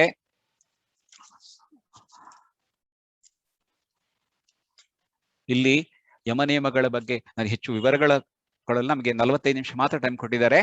ಇಲ್ಲಿ ಯಮ ನಿಯಮಗಳು ಒಂದೊಂದು ಅಂಶಗಳನ್ನ, ಹಿಂಸೆ ಮಾಡಬಾರ್ದು, ಸತ್ಯ ಹೇಗೆ ನುಡಿಬೇಕು, ಸತ್ಯ ನುಡಿಬೇಕು, ನನ್ನ ನಾಲಿಗೆ ಹೇಗಿರ್ಬೇಕು, ನಮ್ಮ ಆಚರಣೆ ಹೇಗಿರ್ಬೇಕು, ಇದು ಅಸ್ಥೇಯ, ಕಳ್ಳತನ ಮಾಡದೇ ಇರುವಂತದ್ದು ಯಾವುದು ಖಂಡಿತ ಮಾಡಬಾರ್ದು, ಬ್ರಹ್ಮಚರ್ಯ ಮತ್ತು ಅಪರಿಗ್ರಹ. ಇದು ಒಂದು ಉದಾಹರಣೆ ಕೊಡ್ತೀನಿ ನೋಡಿ. ಈ ಅಪರಿಗ್ರಹದ ಬಗ್ಗೆ ಸಾಕ್ಷಾತ್ ಉದಾಹರಣೆ ಯಾವ್ದಂದ್ರೆ ಪುರಂದರದಾಸರು. ಪುರಂದರದಾಸರು ಗಮನಿಸಿ, ಅವರು ನವಕೋಟಿ ನಾರಾಯಣ ಮಿಲಿಯನ್ ಅಲ್ಲ ಬಿಲಿಯನೇರ್ ಆಗಿದ್ರು ಆ ಕಾಲದಲ್ಲಿ. ಅವರು ಸಹ ಒಂದು ಆ ಭಗವಂತನ ಒಂದು ಪರೀಕ್ಷೆಯಲ್ಲಿ ಪರಿವರ್ತಿತರಾಗಿ ಎಲ್ಲವನ್ನು ಕೃಷ್ಣಾರ್ಪಣ ಅಂತೇಳಿ ಎಲ್ಲರಿಗೂ ಅರ್ಪಣೆ ಮಾಡಿ ಅವರು ಉಂಚ ವೃತ್ತಿ ಮಾಡಿದ್ರು. ಉಂಚ ವೃತ್ತಿ ಅಂದ್ರೆ ಏನ್ ಗೊತ್ತಾ? ಒಬ್ಬ ಹರಿದಾಸರ ಲಕ್ಷಣ ಏನಂದ್ರೆ ಅವರು ನಾಮ ತಿಲಕ ಇಟ್ಕೊಂಡಿರುವಂಥದ್ದು, ಒಂದು ಜೋಳಿಗೆ ಹಾಕೊಂಡು ದಂಡಿಗೆ ಒಂದು ಕೋಲನ್ ಹಿಡ್ಕೊಂಡು, ದಂಡಿಗೆ ಇಟ್ಕೊಂಡು ಇದಿಟ್ಕೊಂಡು ಒಂದು ತಂಬುರಿ ತರ ಇಟ್ಕೊಂಡು ಹರಿ ಸ್ಮರಣೆ ಮಾಡುವಂಥದ್ದು, ಹರಿಯ ದಾಸರಾಗಿರುವಂಥದ್ದು. ಮತ್ತೆ ಉಂಚ ವೃತ್ತಿ ಅಂದ್ರೆ ಇವತ್ತು ಅಪರಿಗ್ರಹ, ನನಗೆ ಇವತ್ತು ಎಷ್ಟು ಬೇಕು ಅಷ್ಟು ಮಾತ್ರ ತಗೊಳ್ಳೋದು, ಹೆಚ್ಚು ಬೇಡ. ಹಾಗೆ ನಮ್ಮ ಕೃಷ್ಣದೇವರಾಯನ ಕಾಲದಲ್ಲಿ ಅದು ನಮ್ಮ ಪುರಂದರದಾಸ್ ಪ್ರತಿ ದಿವಸ ಮಹಾಪಂಡಿತರು ಮೇಧಾವಿಗಳಾದ್ರೂ ಪುರಂದರದಾಸರು ಭಿಕ್ಷಾಟನೆ ಮಾಡ್ಕೊಂಡೇ ಬರೋದು. ಅವತ್ತು ಸಿಕ್ಕದನ್ನೇ ಅಲ್ಲಿ ಕೊಟ್ಬಿಟ್ಟು ಅದನ್ನೇ ಅವರು ಊಟೋಪಚಾರಕ್ಕೆ ಬಳಸ್ಕೊಳ್ತಾ ಇದ್ರು. ಮರು ದಿವಸದ ಚಿಂತೆ ಇಲ್ಲ ಅವರಿಗೆ. ಹಾಗೆ ಕೃಷ್ಣದೇವರಾಯನಿಗೆ ಒಂದು ಆಲೋಚನೆ ಬಂತು, ಇವ್ರು ಇಂತಹ ಶ್ರೀಮಂತ ವ್ಯಕ್ತಿ ಈಗ ಉಂಚ ವೃತ್ತಿ ಮಾಡ್ತಾ ಇದ್ದಾರಲ್ಲ, ಅವರಿಗೆ ಒಂದು ಕೆಲಸ ಮಾಡೋಣ ಅಂತೇಳಿ ಪ್ರತಿ ದಿವಸ ಅವರು ಧಾನ್ಯದೊಟ್ಟಿಗೆ ಅಕ್ಕಿಯೊಟ್ಟಿಗೆ ಎಲ್ಲ ನವರತ್ನಗಳೆಲ್ಲ ಮಿಶ್ರಣ ಮಾಡಿ ಭವತಿ ಭಿಕ್ಷಾಂದೇಹಿ ಅಂದಾಗ ಅಲ್ಲಿ ಹಾಕ್ತಾ ಇದ್ರು. 1 ತಿಂಗಳಾಯ್ತು. ಪ್ರತಿ ದಿವಸವೂ ನಮ್ಮ ಹರಿದಾಸರು ಅವರ ಲೈಫ್ ಸ್ಟೈಲ್ ಚೇಂಜ್ ಆಗ್ಲೇ ಇಲ್ಲ. ಏನೋ ಸ್ವಲ್ಪ ಕೋಟು ಗೀಟು ಅದನ್ನು ಹಾಕೊಳ್ಳೇ ಇಲ್ಲ. ಏನು ಪರೀಕ್ಷೆ ಮಾಡೋಣ ಅಂತ ಹೇಳಿ ಕೃಷ್ಣದೇವರಾಯು ಮರು ವೇಷದಲ್ಲಿ ಅವರ ಮನೆ ಹತ್ರ ಹೋಗ್ತಾರೆ. ಅವರ ಪುರಂದರದಾಸರ ಹೆಂಡತಿ ಏನೋ ಹುಡುಕ್ತಾ ಇರ್ತಾಳೆ. ಏನಮ್ಮ ಇನ್ನೂ ನಿಮ್ದು ಪಾರಣೆ ಆಗ್ಲಿಲ್ವಾ, ಊಟೋಪಚಾರ ಆಗ್ಲಿಲ್ವಾ ಅಂದಾಗ, ಇಲ್ಲ, ಇತ್ತೀಚಿನ ದಿನಗಳಲ್ಲಿ ಯಾರೋ ಸಹ ಇದು ಏನಂದ್ರೆ ಬೇರೆ ಬೇರೆ ಬಣ್ಣದ ಕಲ್ಲುಗಳೆಲ್ಲ ಮಿಕ್ಸ್ ಮಾಡಿ ಕೊಡ್ತಾ ಇದ್ದಾರೆ. ಏನ್ ಮಾಡ್ಲಿ, ಅದನ್ನ ನಾನು ತೆಗೆಯೋದವರೆಗೂ ಅನ್ನ ಇದು ಮಾಡ್ಬೇಕಲ್ಲ ಅಂತೇಳಿ ಎಲ್ಲ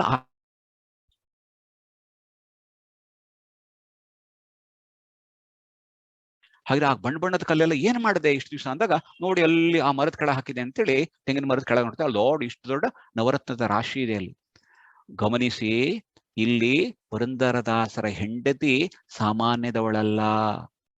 ಅವಳು ಸಹ ನವಕೋಟಿ ನಾರಾಯಣನ ನೇಂತ ಶ್ರೀಮಂತಿಕೆಯ, ಅವನಿಗೆ ಅದೆಲ್ಲರ ಪರಿಚಯ ಇಲ್ವ ಅವಳಿಗೆ? ಅವಳು ಸಹ ಆ ದಿವ್ಯತೆ ಪಡೆದ್ಲು, ಆ ಜ್ಞಾನ ಪಡೆದ್ಲು, ಇದೆಲ್ಲ ಕಲ್ಲೇ ಅಂತ ಹೇಳಿ ಅರ್ಪಣೆ ಮಾಡಿದ್ಲು. ದಟ್ಸ್ ಅವಳ ಗ್ರೇಟ್ನೆಸ್. ಇನ್ನೊಂದ್ಸರಿ ಪುರಂದರದಾಸರು ಮುಂದೆ ಹೋಗ್ಬೇಕಾಗಿದ್ರೆ ಒಂದು ಚಿನ್ನದ ನಾಣ್ಯ ಬಿದ್ದಿತ್ತು, ಅದರ ಮೇಲೆ ಒಂದು ಕಾಲಿಟ್ಕೊಂಡು ನೀನ್ ಮುಂದೆ ಹೋಗೋ ಅಂದಾಗ ಅವಳು ಅದನ್ನ ಗಮನಿಸಿರ್ತಾಳೆ, ನೀವು ಯಾಕೆ ಇದು ಮಣ್ಣಿನ ಮೇಲೆ ಇನ್ನೊಂದು ನೀವು ಕಲ್ಲಿಟ್ಟಿದ್ದೀರಿ ಅಂತ ಹೇಳಿ. ಆ ಚಿನ್ನದ ನಾಣ್ಯವನ್ನು ಅವ್ರು ಸಹ ಆ ಸ್ಥಿತಿಯಲ್ಲಿ ಗಮನಿಸಿದಂತ ಅಂಶಗಳು. ಅಪರಿಗ್ರಹ ಅಂದ್ರೆ ನನಗೆ ಹೆಚ್ಚು ಬೇಡ, ಅತಿ ಆಸೆ ಇಲ್ಲದು, ಅದು ಸಿಕ್ಕರೆ ನಾವೆಲ್ಲ ಧನ್ಯರಾಗ್ತಾ ಇದ್ದೇವೆ. ಆಯ್ತೆ. ಇದು ಶೌಚದ ಬಗ್ಗೆನೂ ಸಹ ತುಂಬಾ ಚೆನ್ನಾಗಿ ಹೇಳ್ತಾರೆ. ನಾನು ಅದನ್ನು ನೋಟ್ ಮಾಡ್ಕೊಂಡಿದ್ದೆ. ಶೌಚ ಅಂದ್ರೆ ನಮ್ಮ ವೇದ ಶಾಸ್ತ್ರ ನೋಡುವುದೇ ಸ್ನಾನ, ಅಲ್ಲೆಲ್ಲ ಹೇಳ್ತಾರೆ ಅವರು. ಹಾಗೆ ಭೇದ ತಿಳಿದರೊಂದು ಸ್ನಾನ, ಸಾಧು ಸಜ್ಜನರ ಸಂಘ ಸ್ನಾನ. ಶೌಚ ಅಂದ್ರೆ ತ್ರಿಕರಣ, ಕಾಯ ವಾಚ ಮನಸ್ಸು ಶುದ್ಧಿ ಆಗ್ಬೇಕು. ಉದರ ವೈರಾಗ್ಯವಿದು, ನಮ್ಮ ಪದುಮನಾಭನ ಲೇಷ ಭಕುತಿ ಇಲ್ಲ ಅಂತ ಹೇಳಿ ಧ್ಯಾನಿಸಿ ಮೌನದಿ ಪುರಂದರ ವಿಠಲನ ಕಾಣದೆ ಮಾಡೋ ಕಾರ್ಯಗಳಲ್ಲೂ ಅದನ್ನ ಹೇಗೆ ಮಾಡ್ಬೇಕು ಅಂತ. ಏಕೆ ಈ ದೇಹವ ದಂಡಿಸುವೆ ವ್ಯರ್ಥ, ಏಕ ಚಿತ್ತದಲ್ಲಿ ಲಕ್ಷ್ಮೀಪತಿ ಎನ್ನದೆ.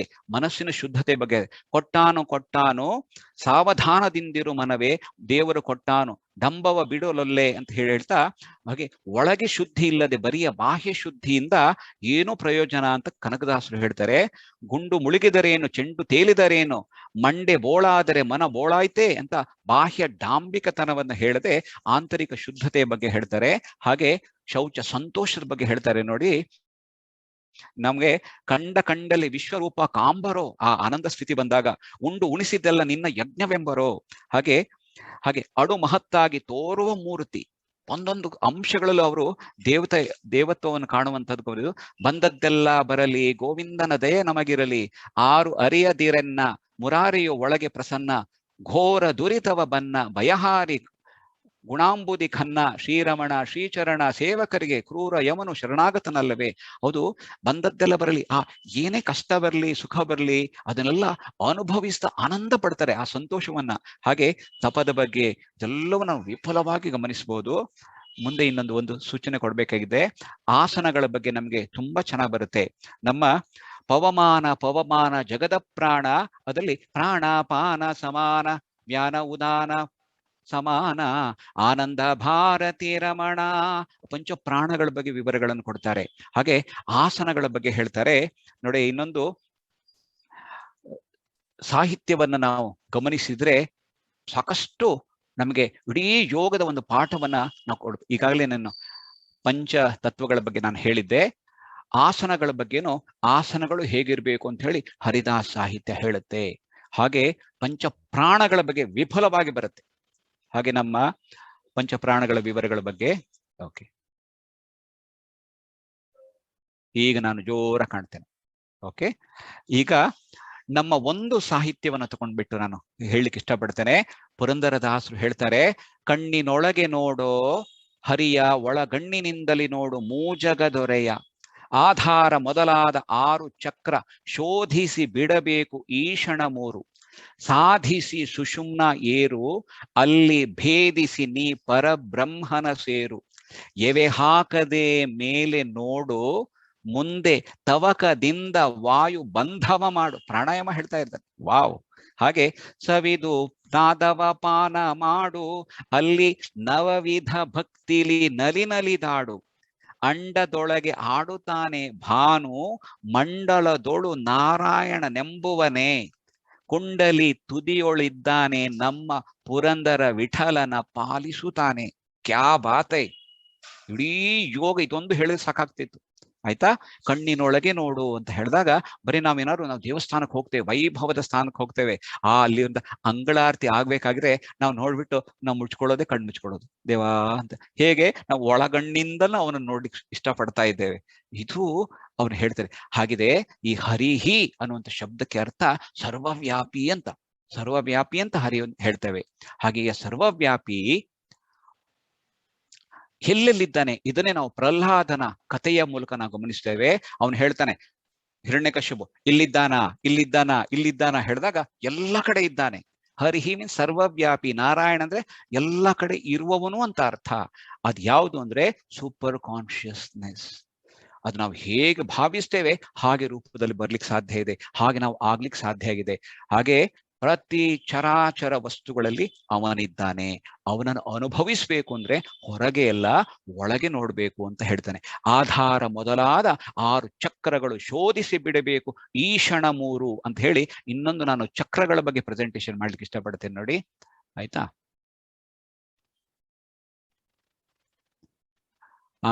ಕಾಣ್ತಾ ಇದ್ದೇನಾ? ಓಕೆ, ಇಲ್ಲಿ ನೋಡಿ, ನಾವು ಮುದ್ರೆಗಳ ಬಗ್ಗೆ ನಾನು ಈ ವಿವರ ಕೊಡ್ತಾ ಇಲ್ಲ. ಇಲ್ಲಿ ನೋಡಿ, ಅವ್ರು ಹೇಳ್ತಾರೆ 7 ಚಕ್ರಗಳ ಬಗ್ಗೆ ಹೇಳ್ತಾರೆ. ಇದು ಮೂಲಾಧಾರ, ಸ್ವಾಧಿಷ್ಠಾನ, ಮಣಿಪುರ, ಅನಾಹತ, ವಿಶುದ್ಧಿ, ಆಜ್ಞಾ, ಸಹಸ್ರಾರ.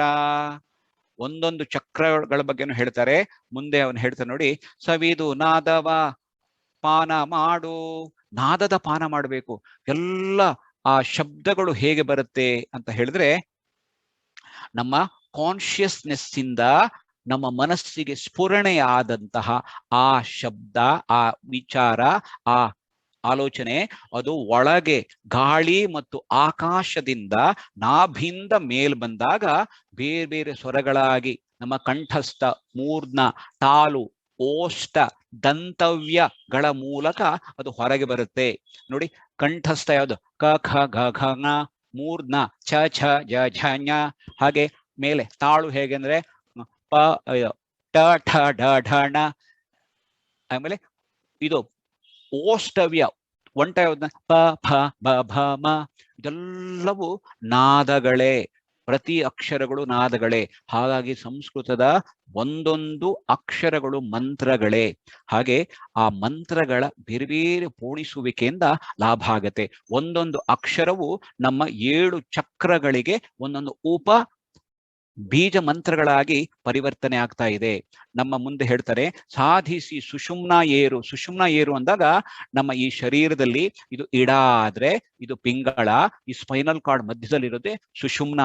ಅಲ್ಲಿ ಸುಷುಮ್ನ ಏರು, ಅಲ್ಲಿ ನೀ ಭೇದಿಸಿ ನೀ ಪರಬ್ರಹ್ಮನ ಸೇರು ಅಂತೇಳಿ ಈ ಚಕ್ರಗಳ ಶುದ್ಧೀಕರಣ ಮಾಡಿದಾಗ ಈ ಎನರ್ಜಿ ಮೇಲ್ಮುಖನಾಗಿ ಬರುತ್ತೆ ಅನ್ನೋದನ್ನ ನಾವು ಗಮನಿಸಬೇಕು.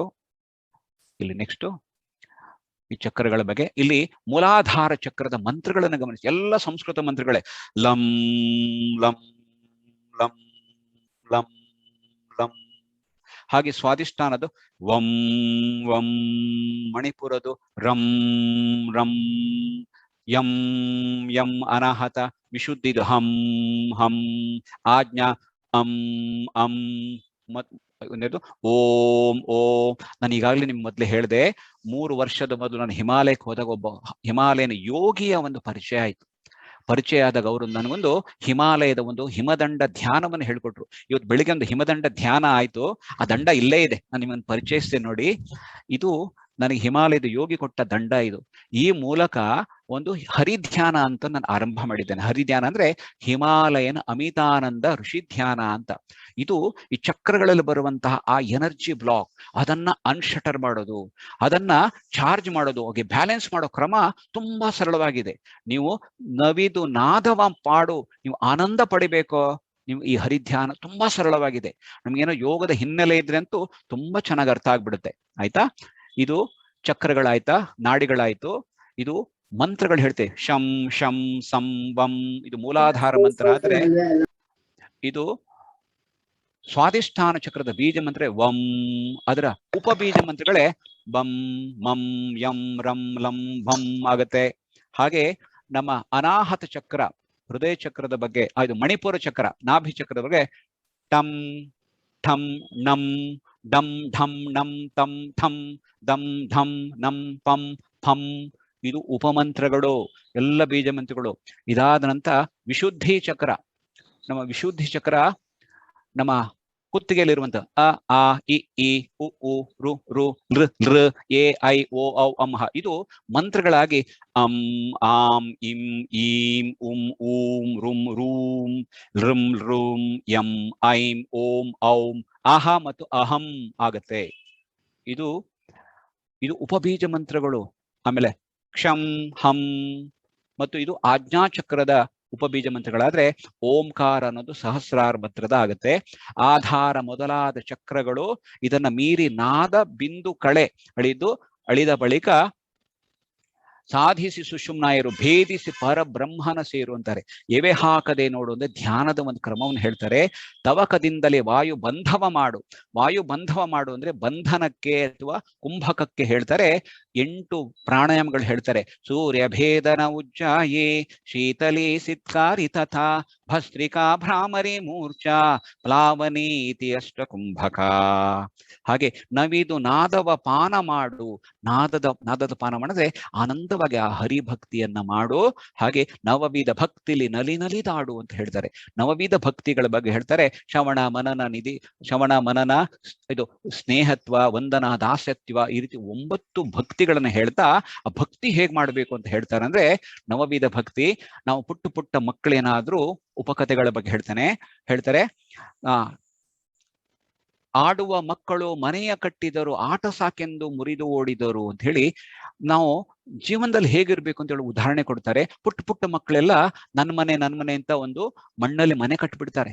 ಮನೆ ಕಟ್ಟಿದಷ್ಟೇ ಅಲ್ಲ, ಮಣ್ಣಲ್ಲಿ ಆಟ ಆಡ್ಬೇಕಾದ್ರೆ ಮಕ್ಕಳಿಗೆ ಸಮಯದ ಪ್ರಜ್ಞೆನೇ ಇರಲ್ಲ. ಈಗ ನೋಡಿ, ನಂಗೆ ಸಮಯದ ಪ್ರಜ್ಞೆ ಇಲ್ಲದೆ 5 ಗಂಟೆ 17 ನಿಮಿಷ ಆಯ್ತು ಮಾತಾಡ್ತಾ ಇದ್ದೇನೆ. ಅವರು ಮಾತಾಡ್ದಲ್ಲ ಆಡ್ತಾ ಇರ್ಬೇಕಾರೆ ಆಗ್ಲೇ ಅಲ್ಲೊಬ್ಬ ಅಮ್ಮ ಕರೀತಾರೆ.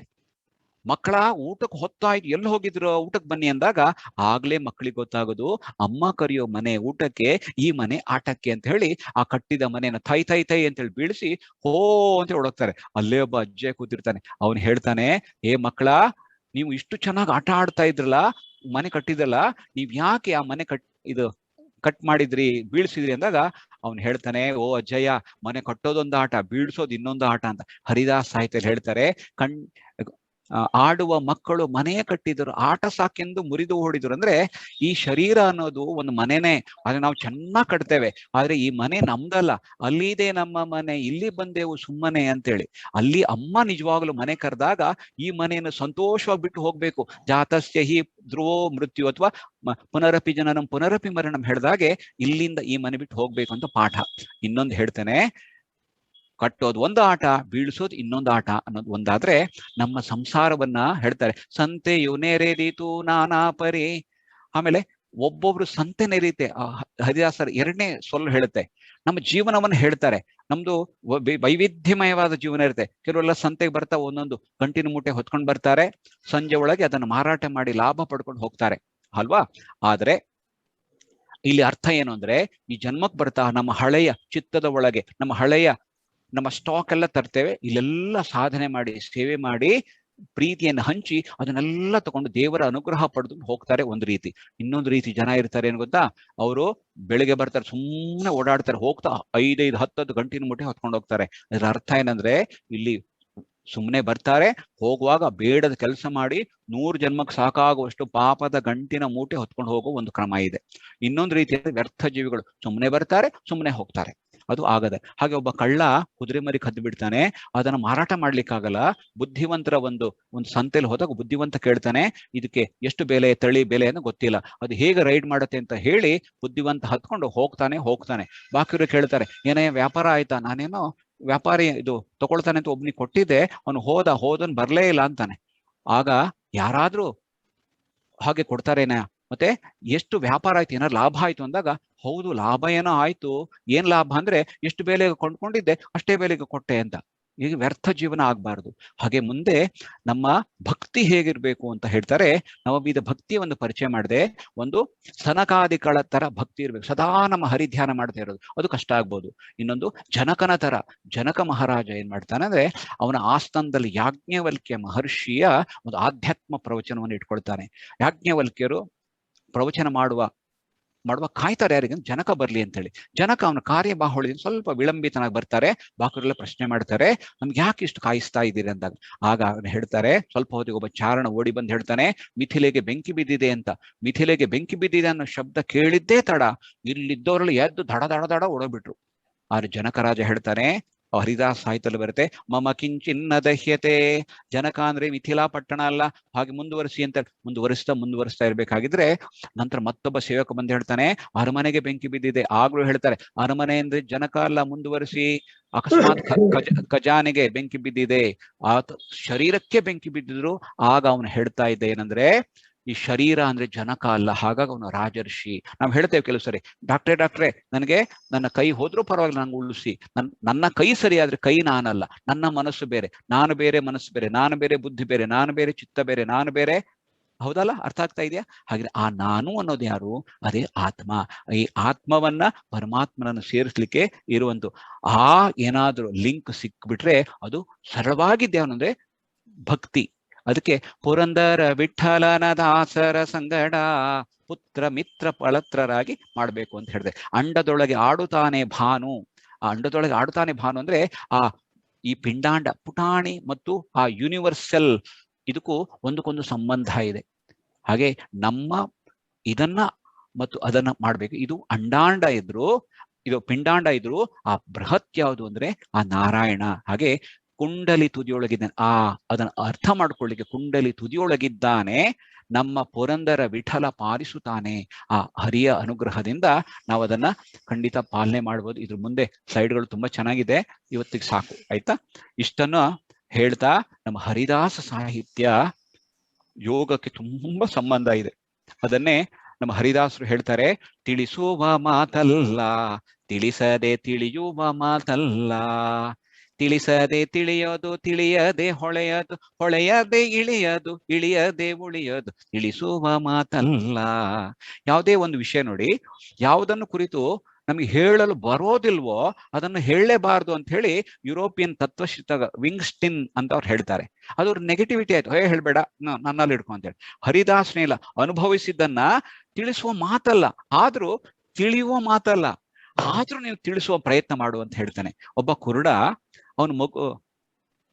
ಕುರುಡ ಅವನ ಹೆಂಡತಿ ಹತ್ರ ಹೇಳ್ತಾನೆ, ಏನೇ ಮಗು ಅಳ್ತಾ ಇದೆ ಅಂದಾಗ ಮಗುವಿಗೆ ಹಾಲು ಬೇಕಂತೆ.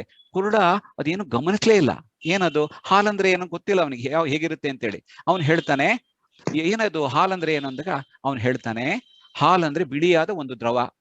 ಬಿಳಿ ಅಂದ್ರೆ ಏನು ಅಂತ ಕೇಳ್ತಾನೆ. ಬಿಳಿ ಅಂದ್ರೆ ನೋಡ್ತಾರೆ ಕೊಕ್ಕರೆ ತರ ಇದೆಯಲ್ಲ, ಆ ಬಿಳಿ ಕೊಕ್ಕರೆ ಅದು ಅಂತೇಳಿ. ಕೊಕ್ಕರೆ ಅಂದ್ರೆ ಏನಂತ ಪ್ರಶ್ನೆ ಕೇಳ್ತಾನೆ. ಅವನಿಗೆ ಹಾಲಿನ ಕಲ್ಪನೆ ಇಲ್ಲದ ಆ ವ್ಯಕ್ತಿ ಹಾಲು ಏನು ಅಂದಾಗ ಹೀಗೆ ವಿವರಿಸ ಕೊಟ್ರೆ ಆಗಲ್ಲ, ಅವ್ನು ನೋಡಿಲ್ಲ, ಅನುಭವಿಸಿಲ್ಲ.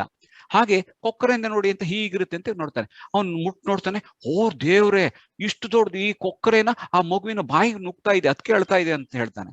ಇದು ರೀತಿ ಅಲ್ಲ. ಇನ್ನೊಂದ್ ಕಡೆ ಹೇಳ್ತಾರೆ ಹರಿದಾಸರು, ಕಲ್ಲು ಸಕ್ಕರೆ ಕೊಳ್ಳಿರು ನೀವೆಲ್ಲರೂ, ಕಲ್ಲು ಸಕ್ಕರೆ ರುಚಿ ಬಲ್ಲವರೇ ಬಲ್ಲವರು ಅಂತ ಹೇಳಿ. ನನಗೆ ಸಕ್ಕರೆ ರುಚಿ ಗೊತ್ತೇ ಇಲ್ಲಪ್ಪ, ಆಗ ನೀವು ಯಾರು ಸಹ ನನಗೆ ಅನುಭವಿಸ್ಲಿಕ್ಕೆ ಆಗೋದೇ ಇಲ್ಲ, ವಿವರಿಸ್ಲಿಕ್ಕೆ ಆಗೋದೇ ಇಲ್ಲ. ನೀವೇನು ಮಾಡ್ಬೋದು ಅಂದ್ರೆ ಬೆಲ್ಲನೋ ಸಕ್ಕರೆ ನನಗೆ ಕೊಟ್ರೆ ನಾನು ತಿಂದ್ಮೇಲೆ ನಾನು ಅನುಭವಿಸ್ತೀನಲ್ಲ, ಅದನ್ನು ಸಹ ನಾನು ವಿವರಿಸ್ಲಿಕ್ಕೆ ಆಗಲ್ಲ, ಅದೇ ಅನುಭವಿಸ್ಬೋದು. ಇದೆಲ್ಲ ಆಧ್ಯಾತ್ಮದ ಹರಿದಾಸರ ಯೋಗದ ಅನುಭವಗಳೇನಂದ್ರೆ ಅನುಭವಗಳನ್ನು ಮಾಡ್ತಾ ಬರ್ಬೇಕು, ಆನಂದ ಮಾಡ್ತಾ ಬರ್ಬೇಕು. ಹಾಗೆ ಜ್ಞಾನವಿಲ್ಲದ ಭಕ್ತಿ ಅದು ಕುರುಡಾಗತ್ತೆ. ಹಾಗೆ ಭಕ್ತಿಯ ಜೊತೆಗೆ ಜ್ಞಾನ ಇದ್ದ ಅದೆರಡು ಸೇರಿದೆ ಅದು ಭಕ್ತಿ ಆಗತ್ತೆ. ಇದನ್ನ ನಾನು ಹೇಳ್ತಾ ಕೊನೆಗೆ, ಯೋಗ ಮಾಡುವ ಸುಯೋಗ್ಯರಾಗುವ, ಯೋಗದಿಂದ ಭಾಗ್ಯವಂತರಾಗಿ ಬೆಳಗುವ, ಇಚ್ಛಾ ಜ್ಞಾನ ಕ್ರಿಯಾ ಸಿದ್ಧಿ ಕೂಡಿ ಪಡೆಯುವ, ಸಾಧನೆಯ ಮಾರ್ಗದಲ್ಲಿ ಒಂದುಗೂಡುವ ಭರತ ವರ್ಷದ ಭಾರತೀಯರೇ ಜಗದ ಜನಕ್ಕೆ ಯೋಗ ಪಥವ ಸಾರಿ ಹೇಳುವ, ವೇದೋಪನಿಷದಂತೆ ಗೀತೆ ಪುರಾಣವಂತೆ ಪತಂಜಲಿ ಮುನಿಯಂತೆ ರಾಜಯೋಗ ಸೂತ್ರವಂತೆ ಘೋರಕ ಮತ್ಸೇಂದ್ರರಂತೆ ಹಠ ಯೋಗ ನಾಥರಂತೆ ಭಕ್ತಿ ಜ್ಞಾನ ಕರ್ಮವಂತೆ ತ್ಯಾಗ ತಪೋ ಭುವಿಯಂತೆ. ನಾವೇನಾದ್ರು ಸಾಧ್ಯ ಆದ್ರೆ ಹರಿದಾಸ ಸಾಹಿತ್ಯವನ್ನ ಯೋಗದ ದೃಷ್ಟಿಯಲ್ಲಿ ನೋಡ್ತಾ ಬಂದ್ರೆ ತುಂಬಾ ಸರಳವಾಗಿ ನಾವು ಅರ್ಥೈಸ್ಲಿಕ್ಕೆ ಸಾಧ್ಯ ಆಗುತ್ತೆ. ಇವತ್ತು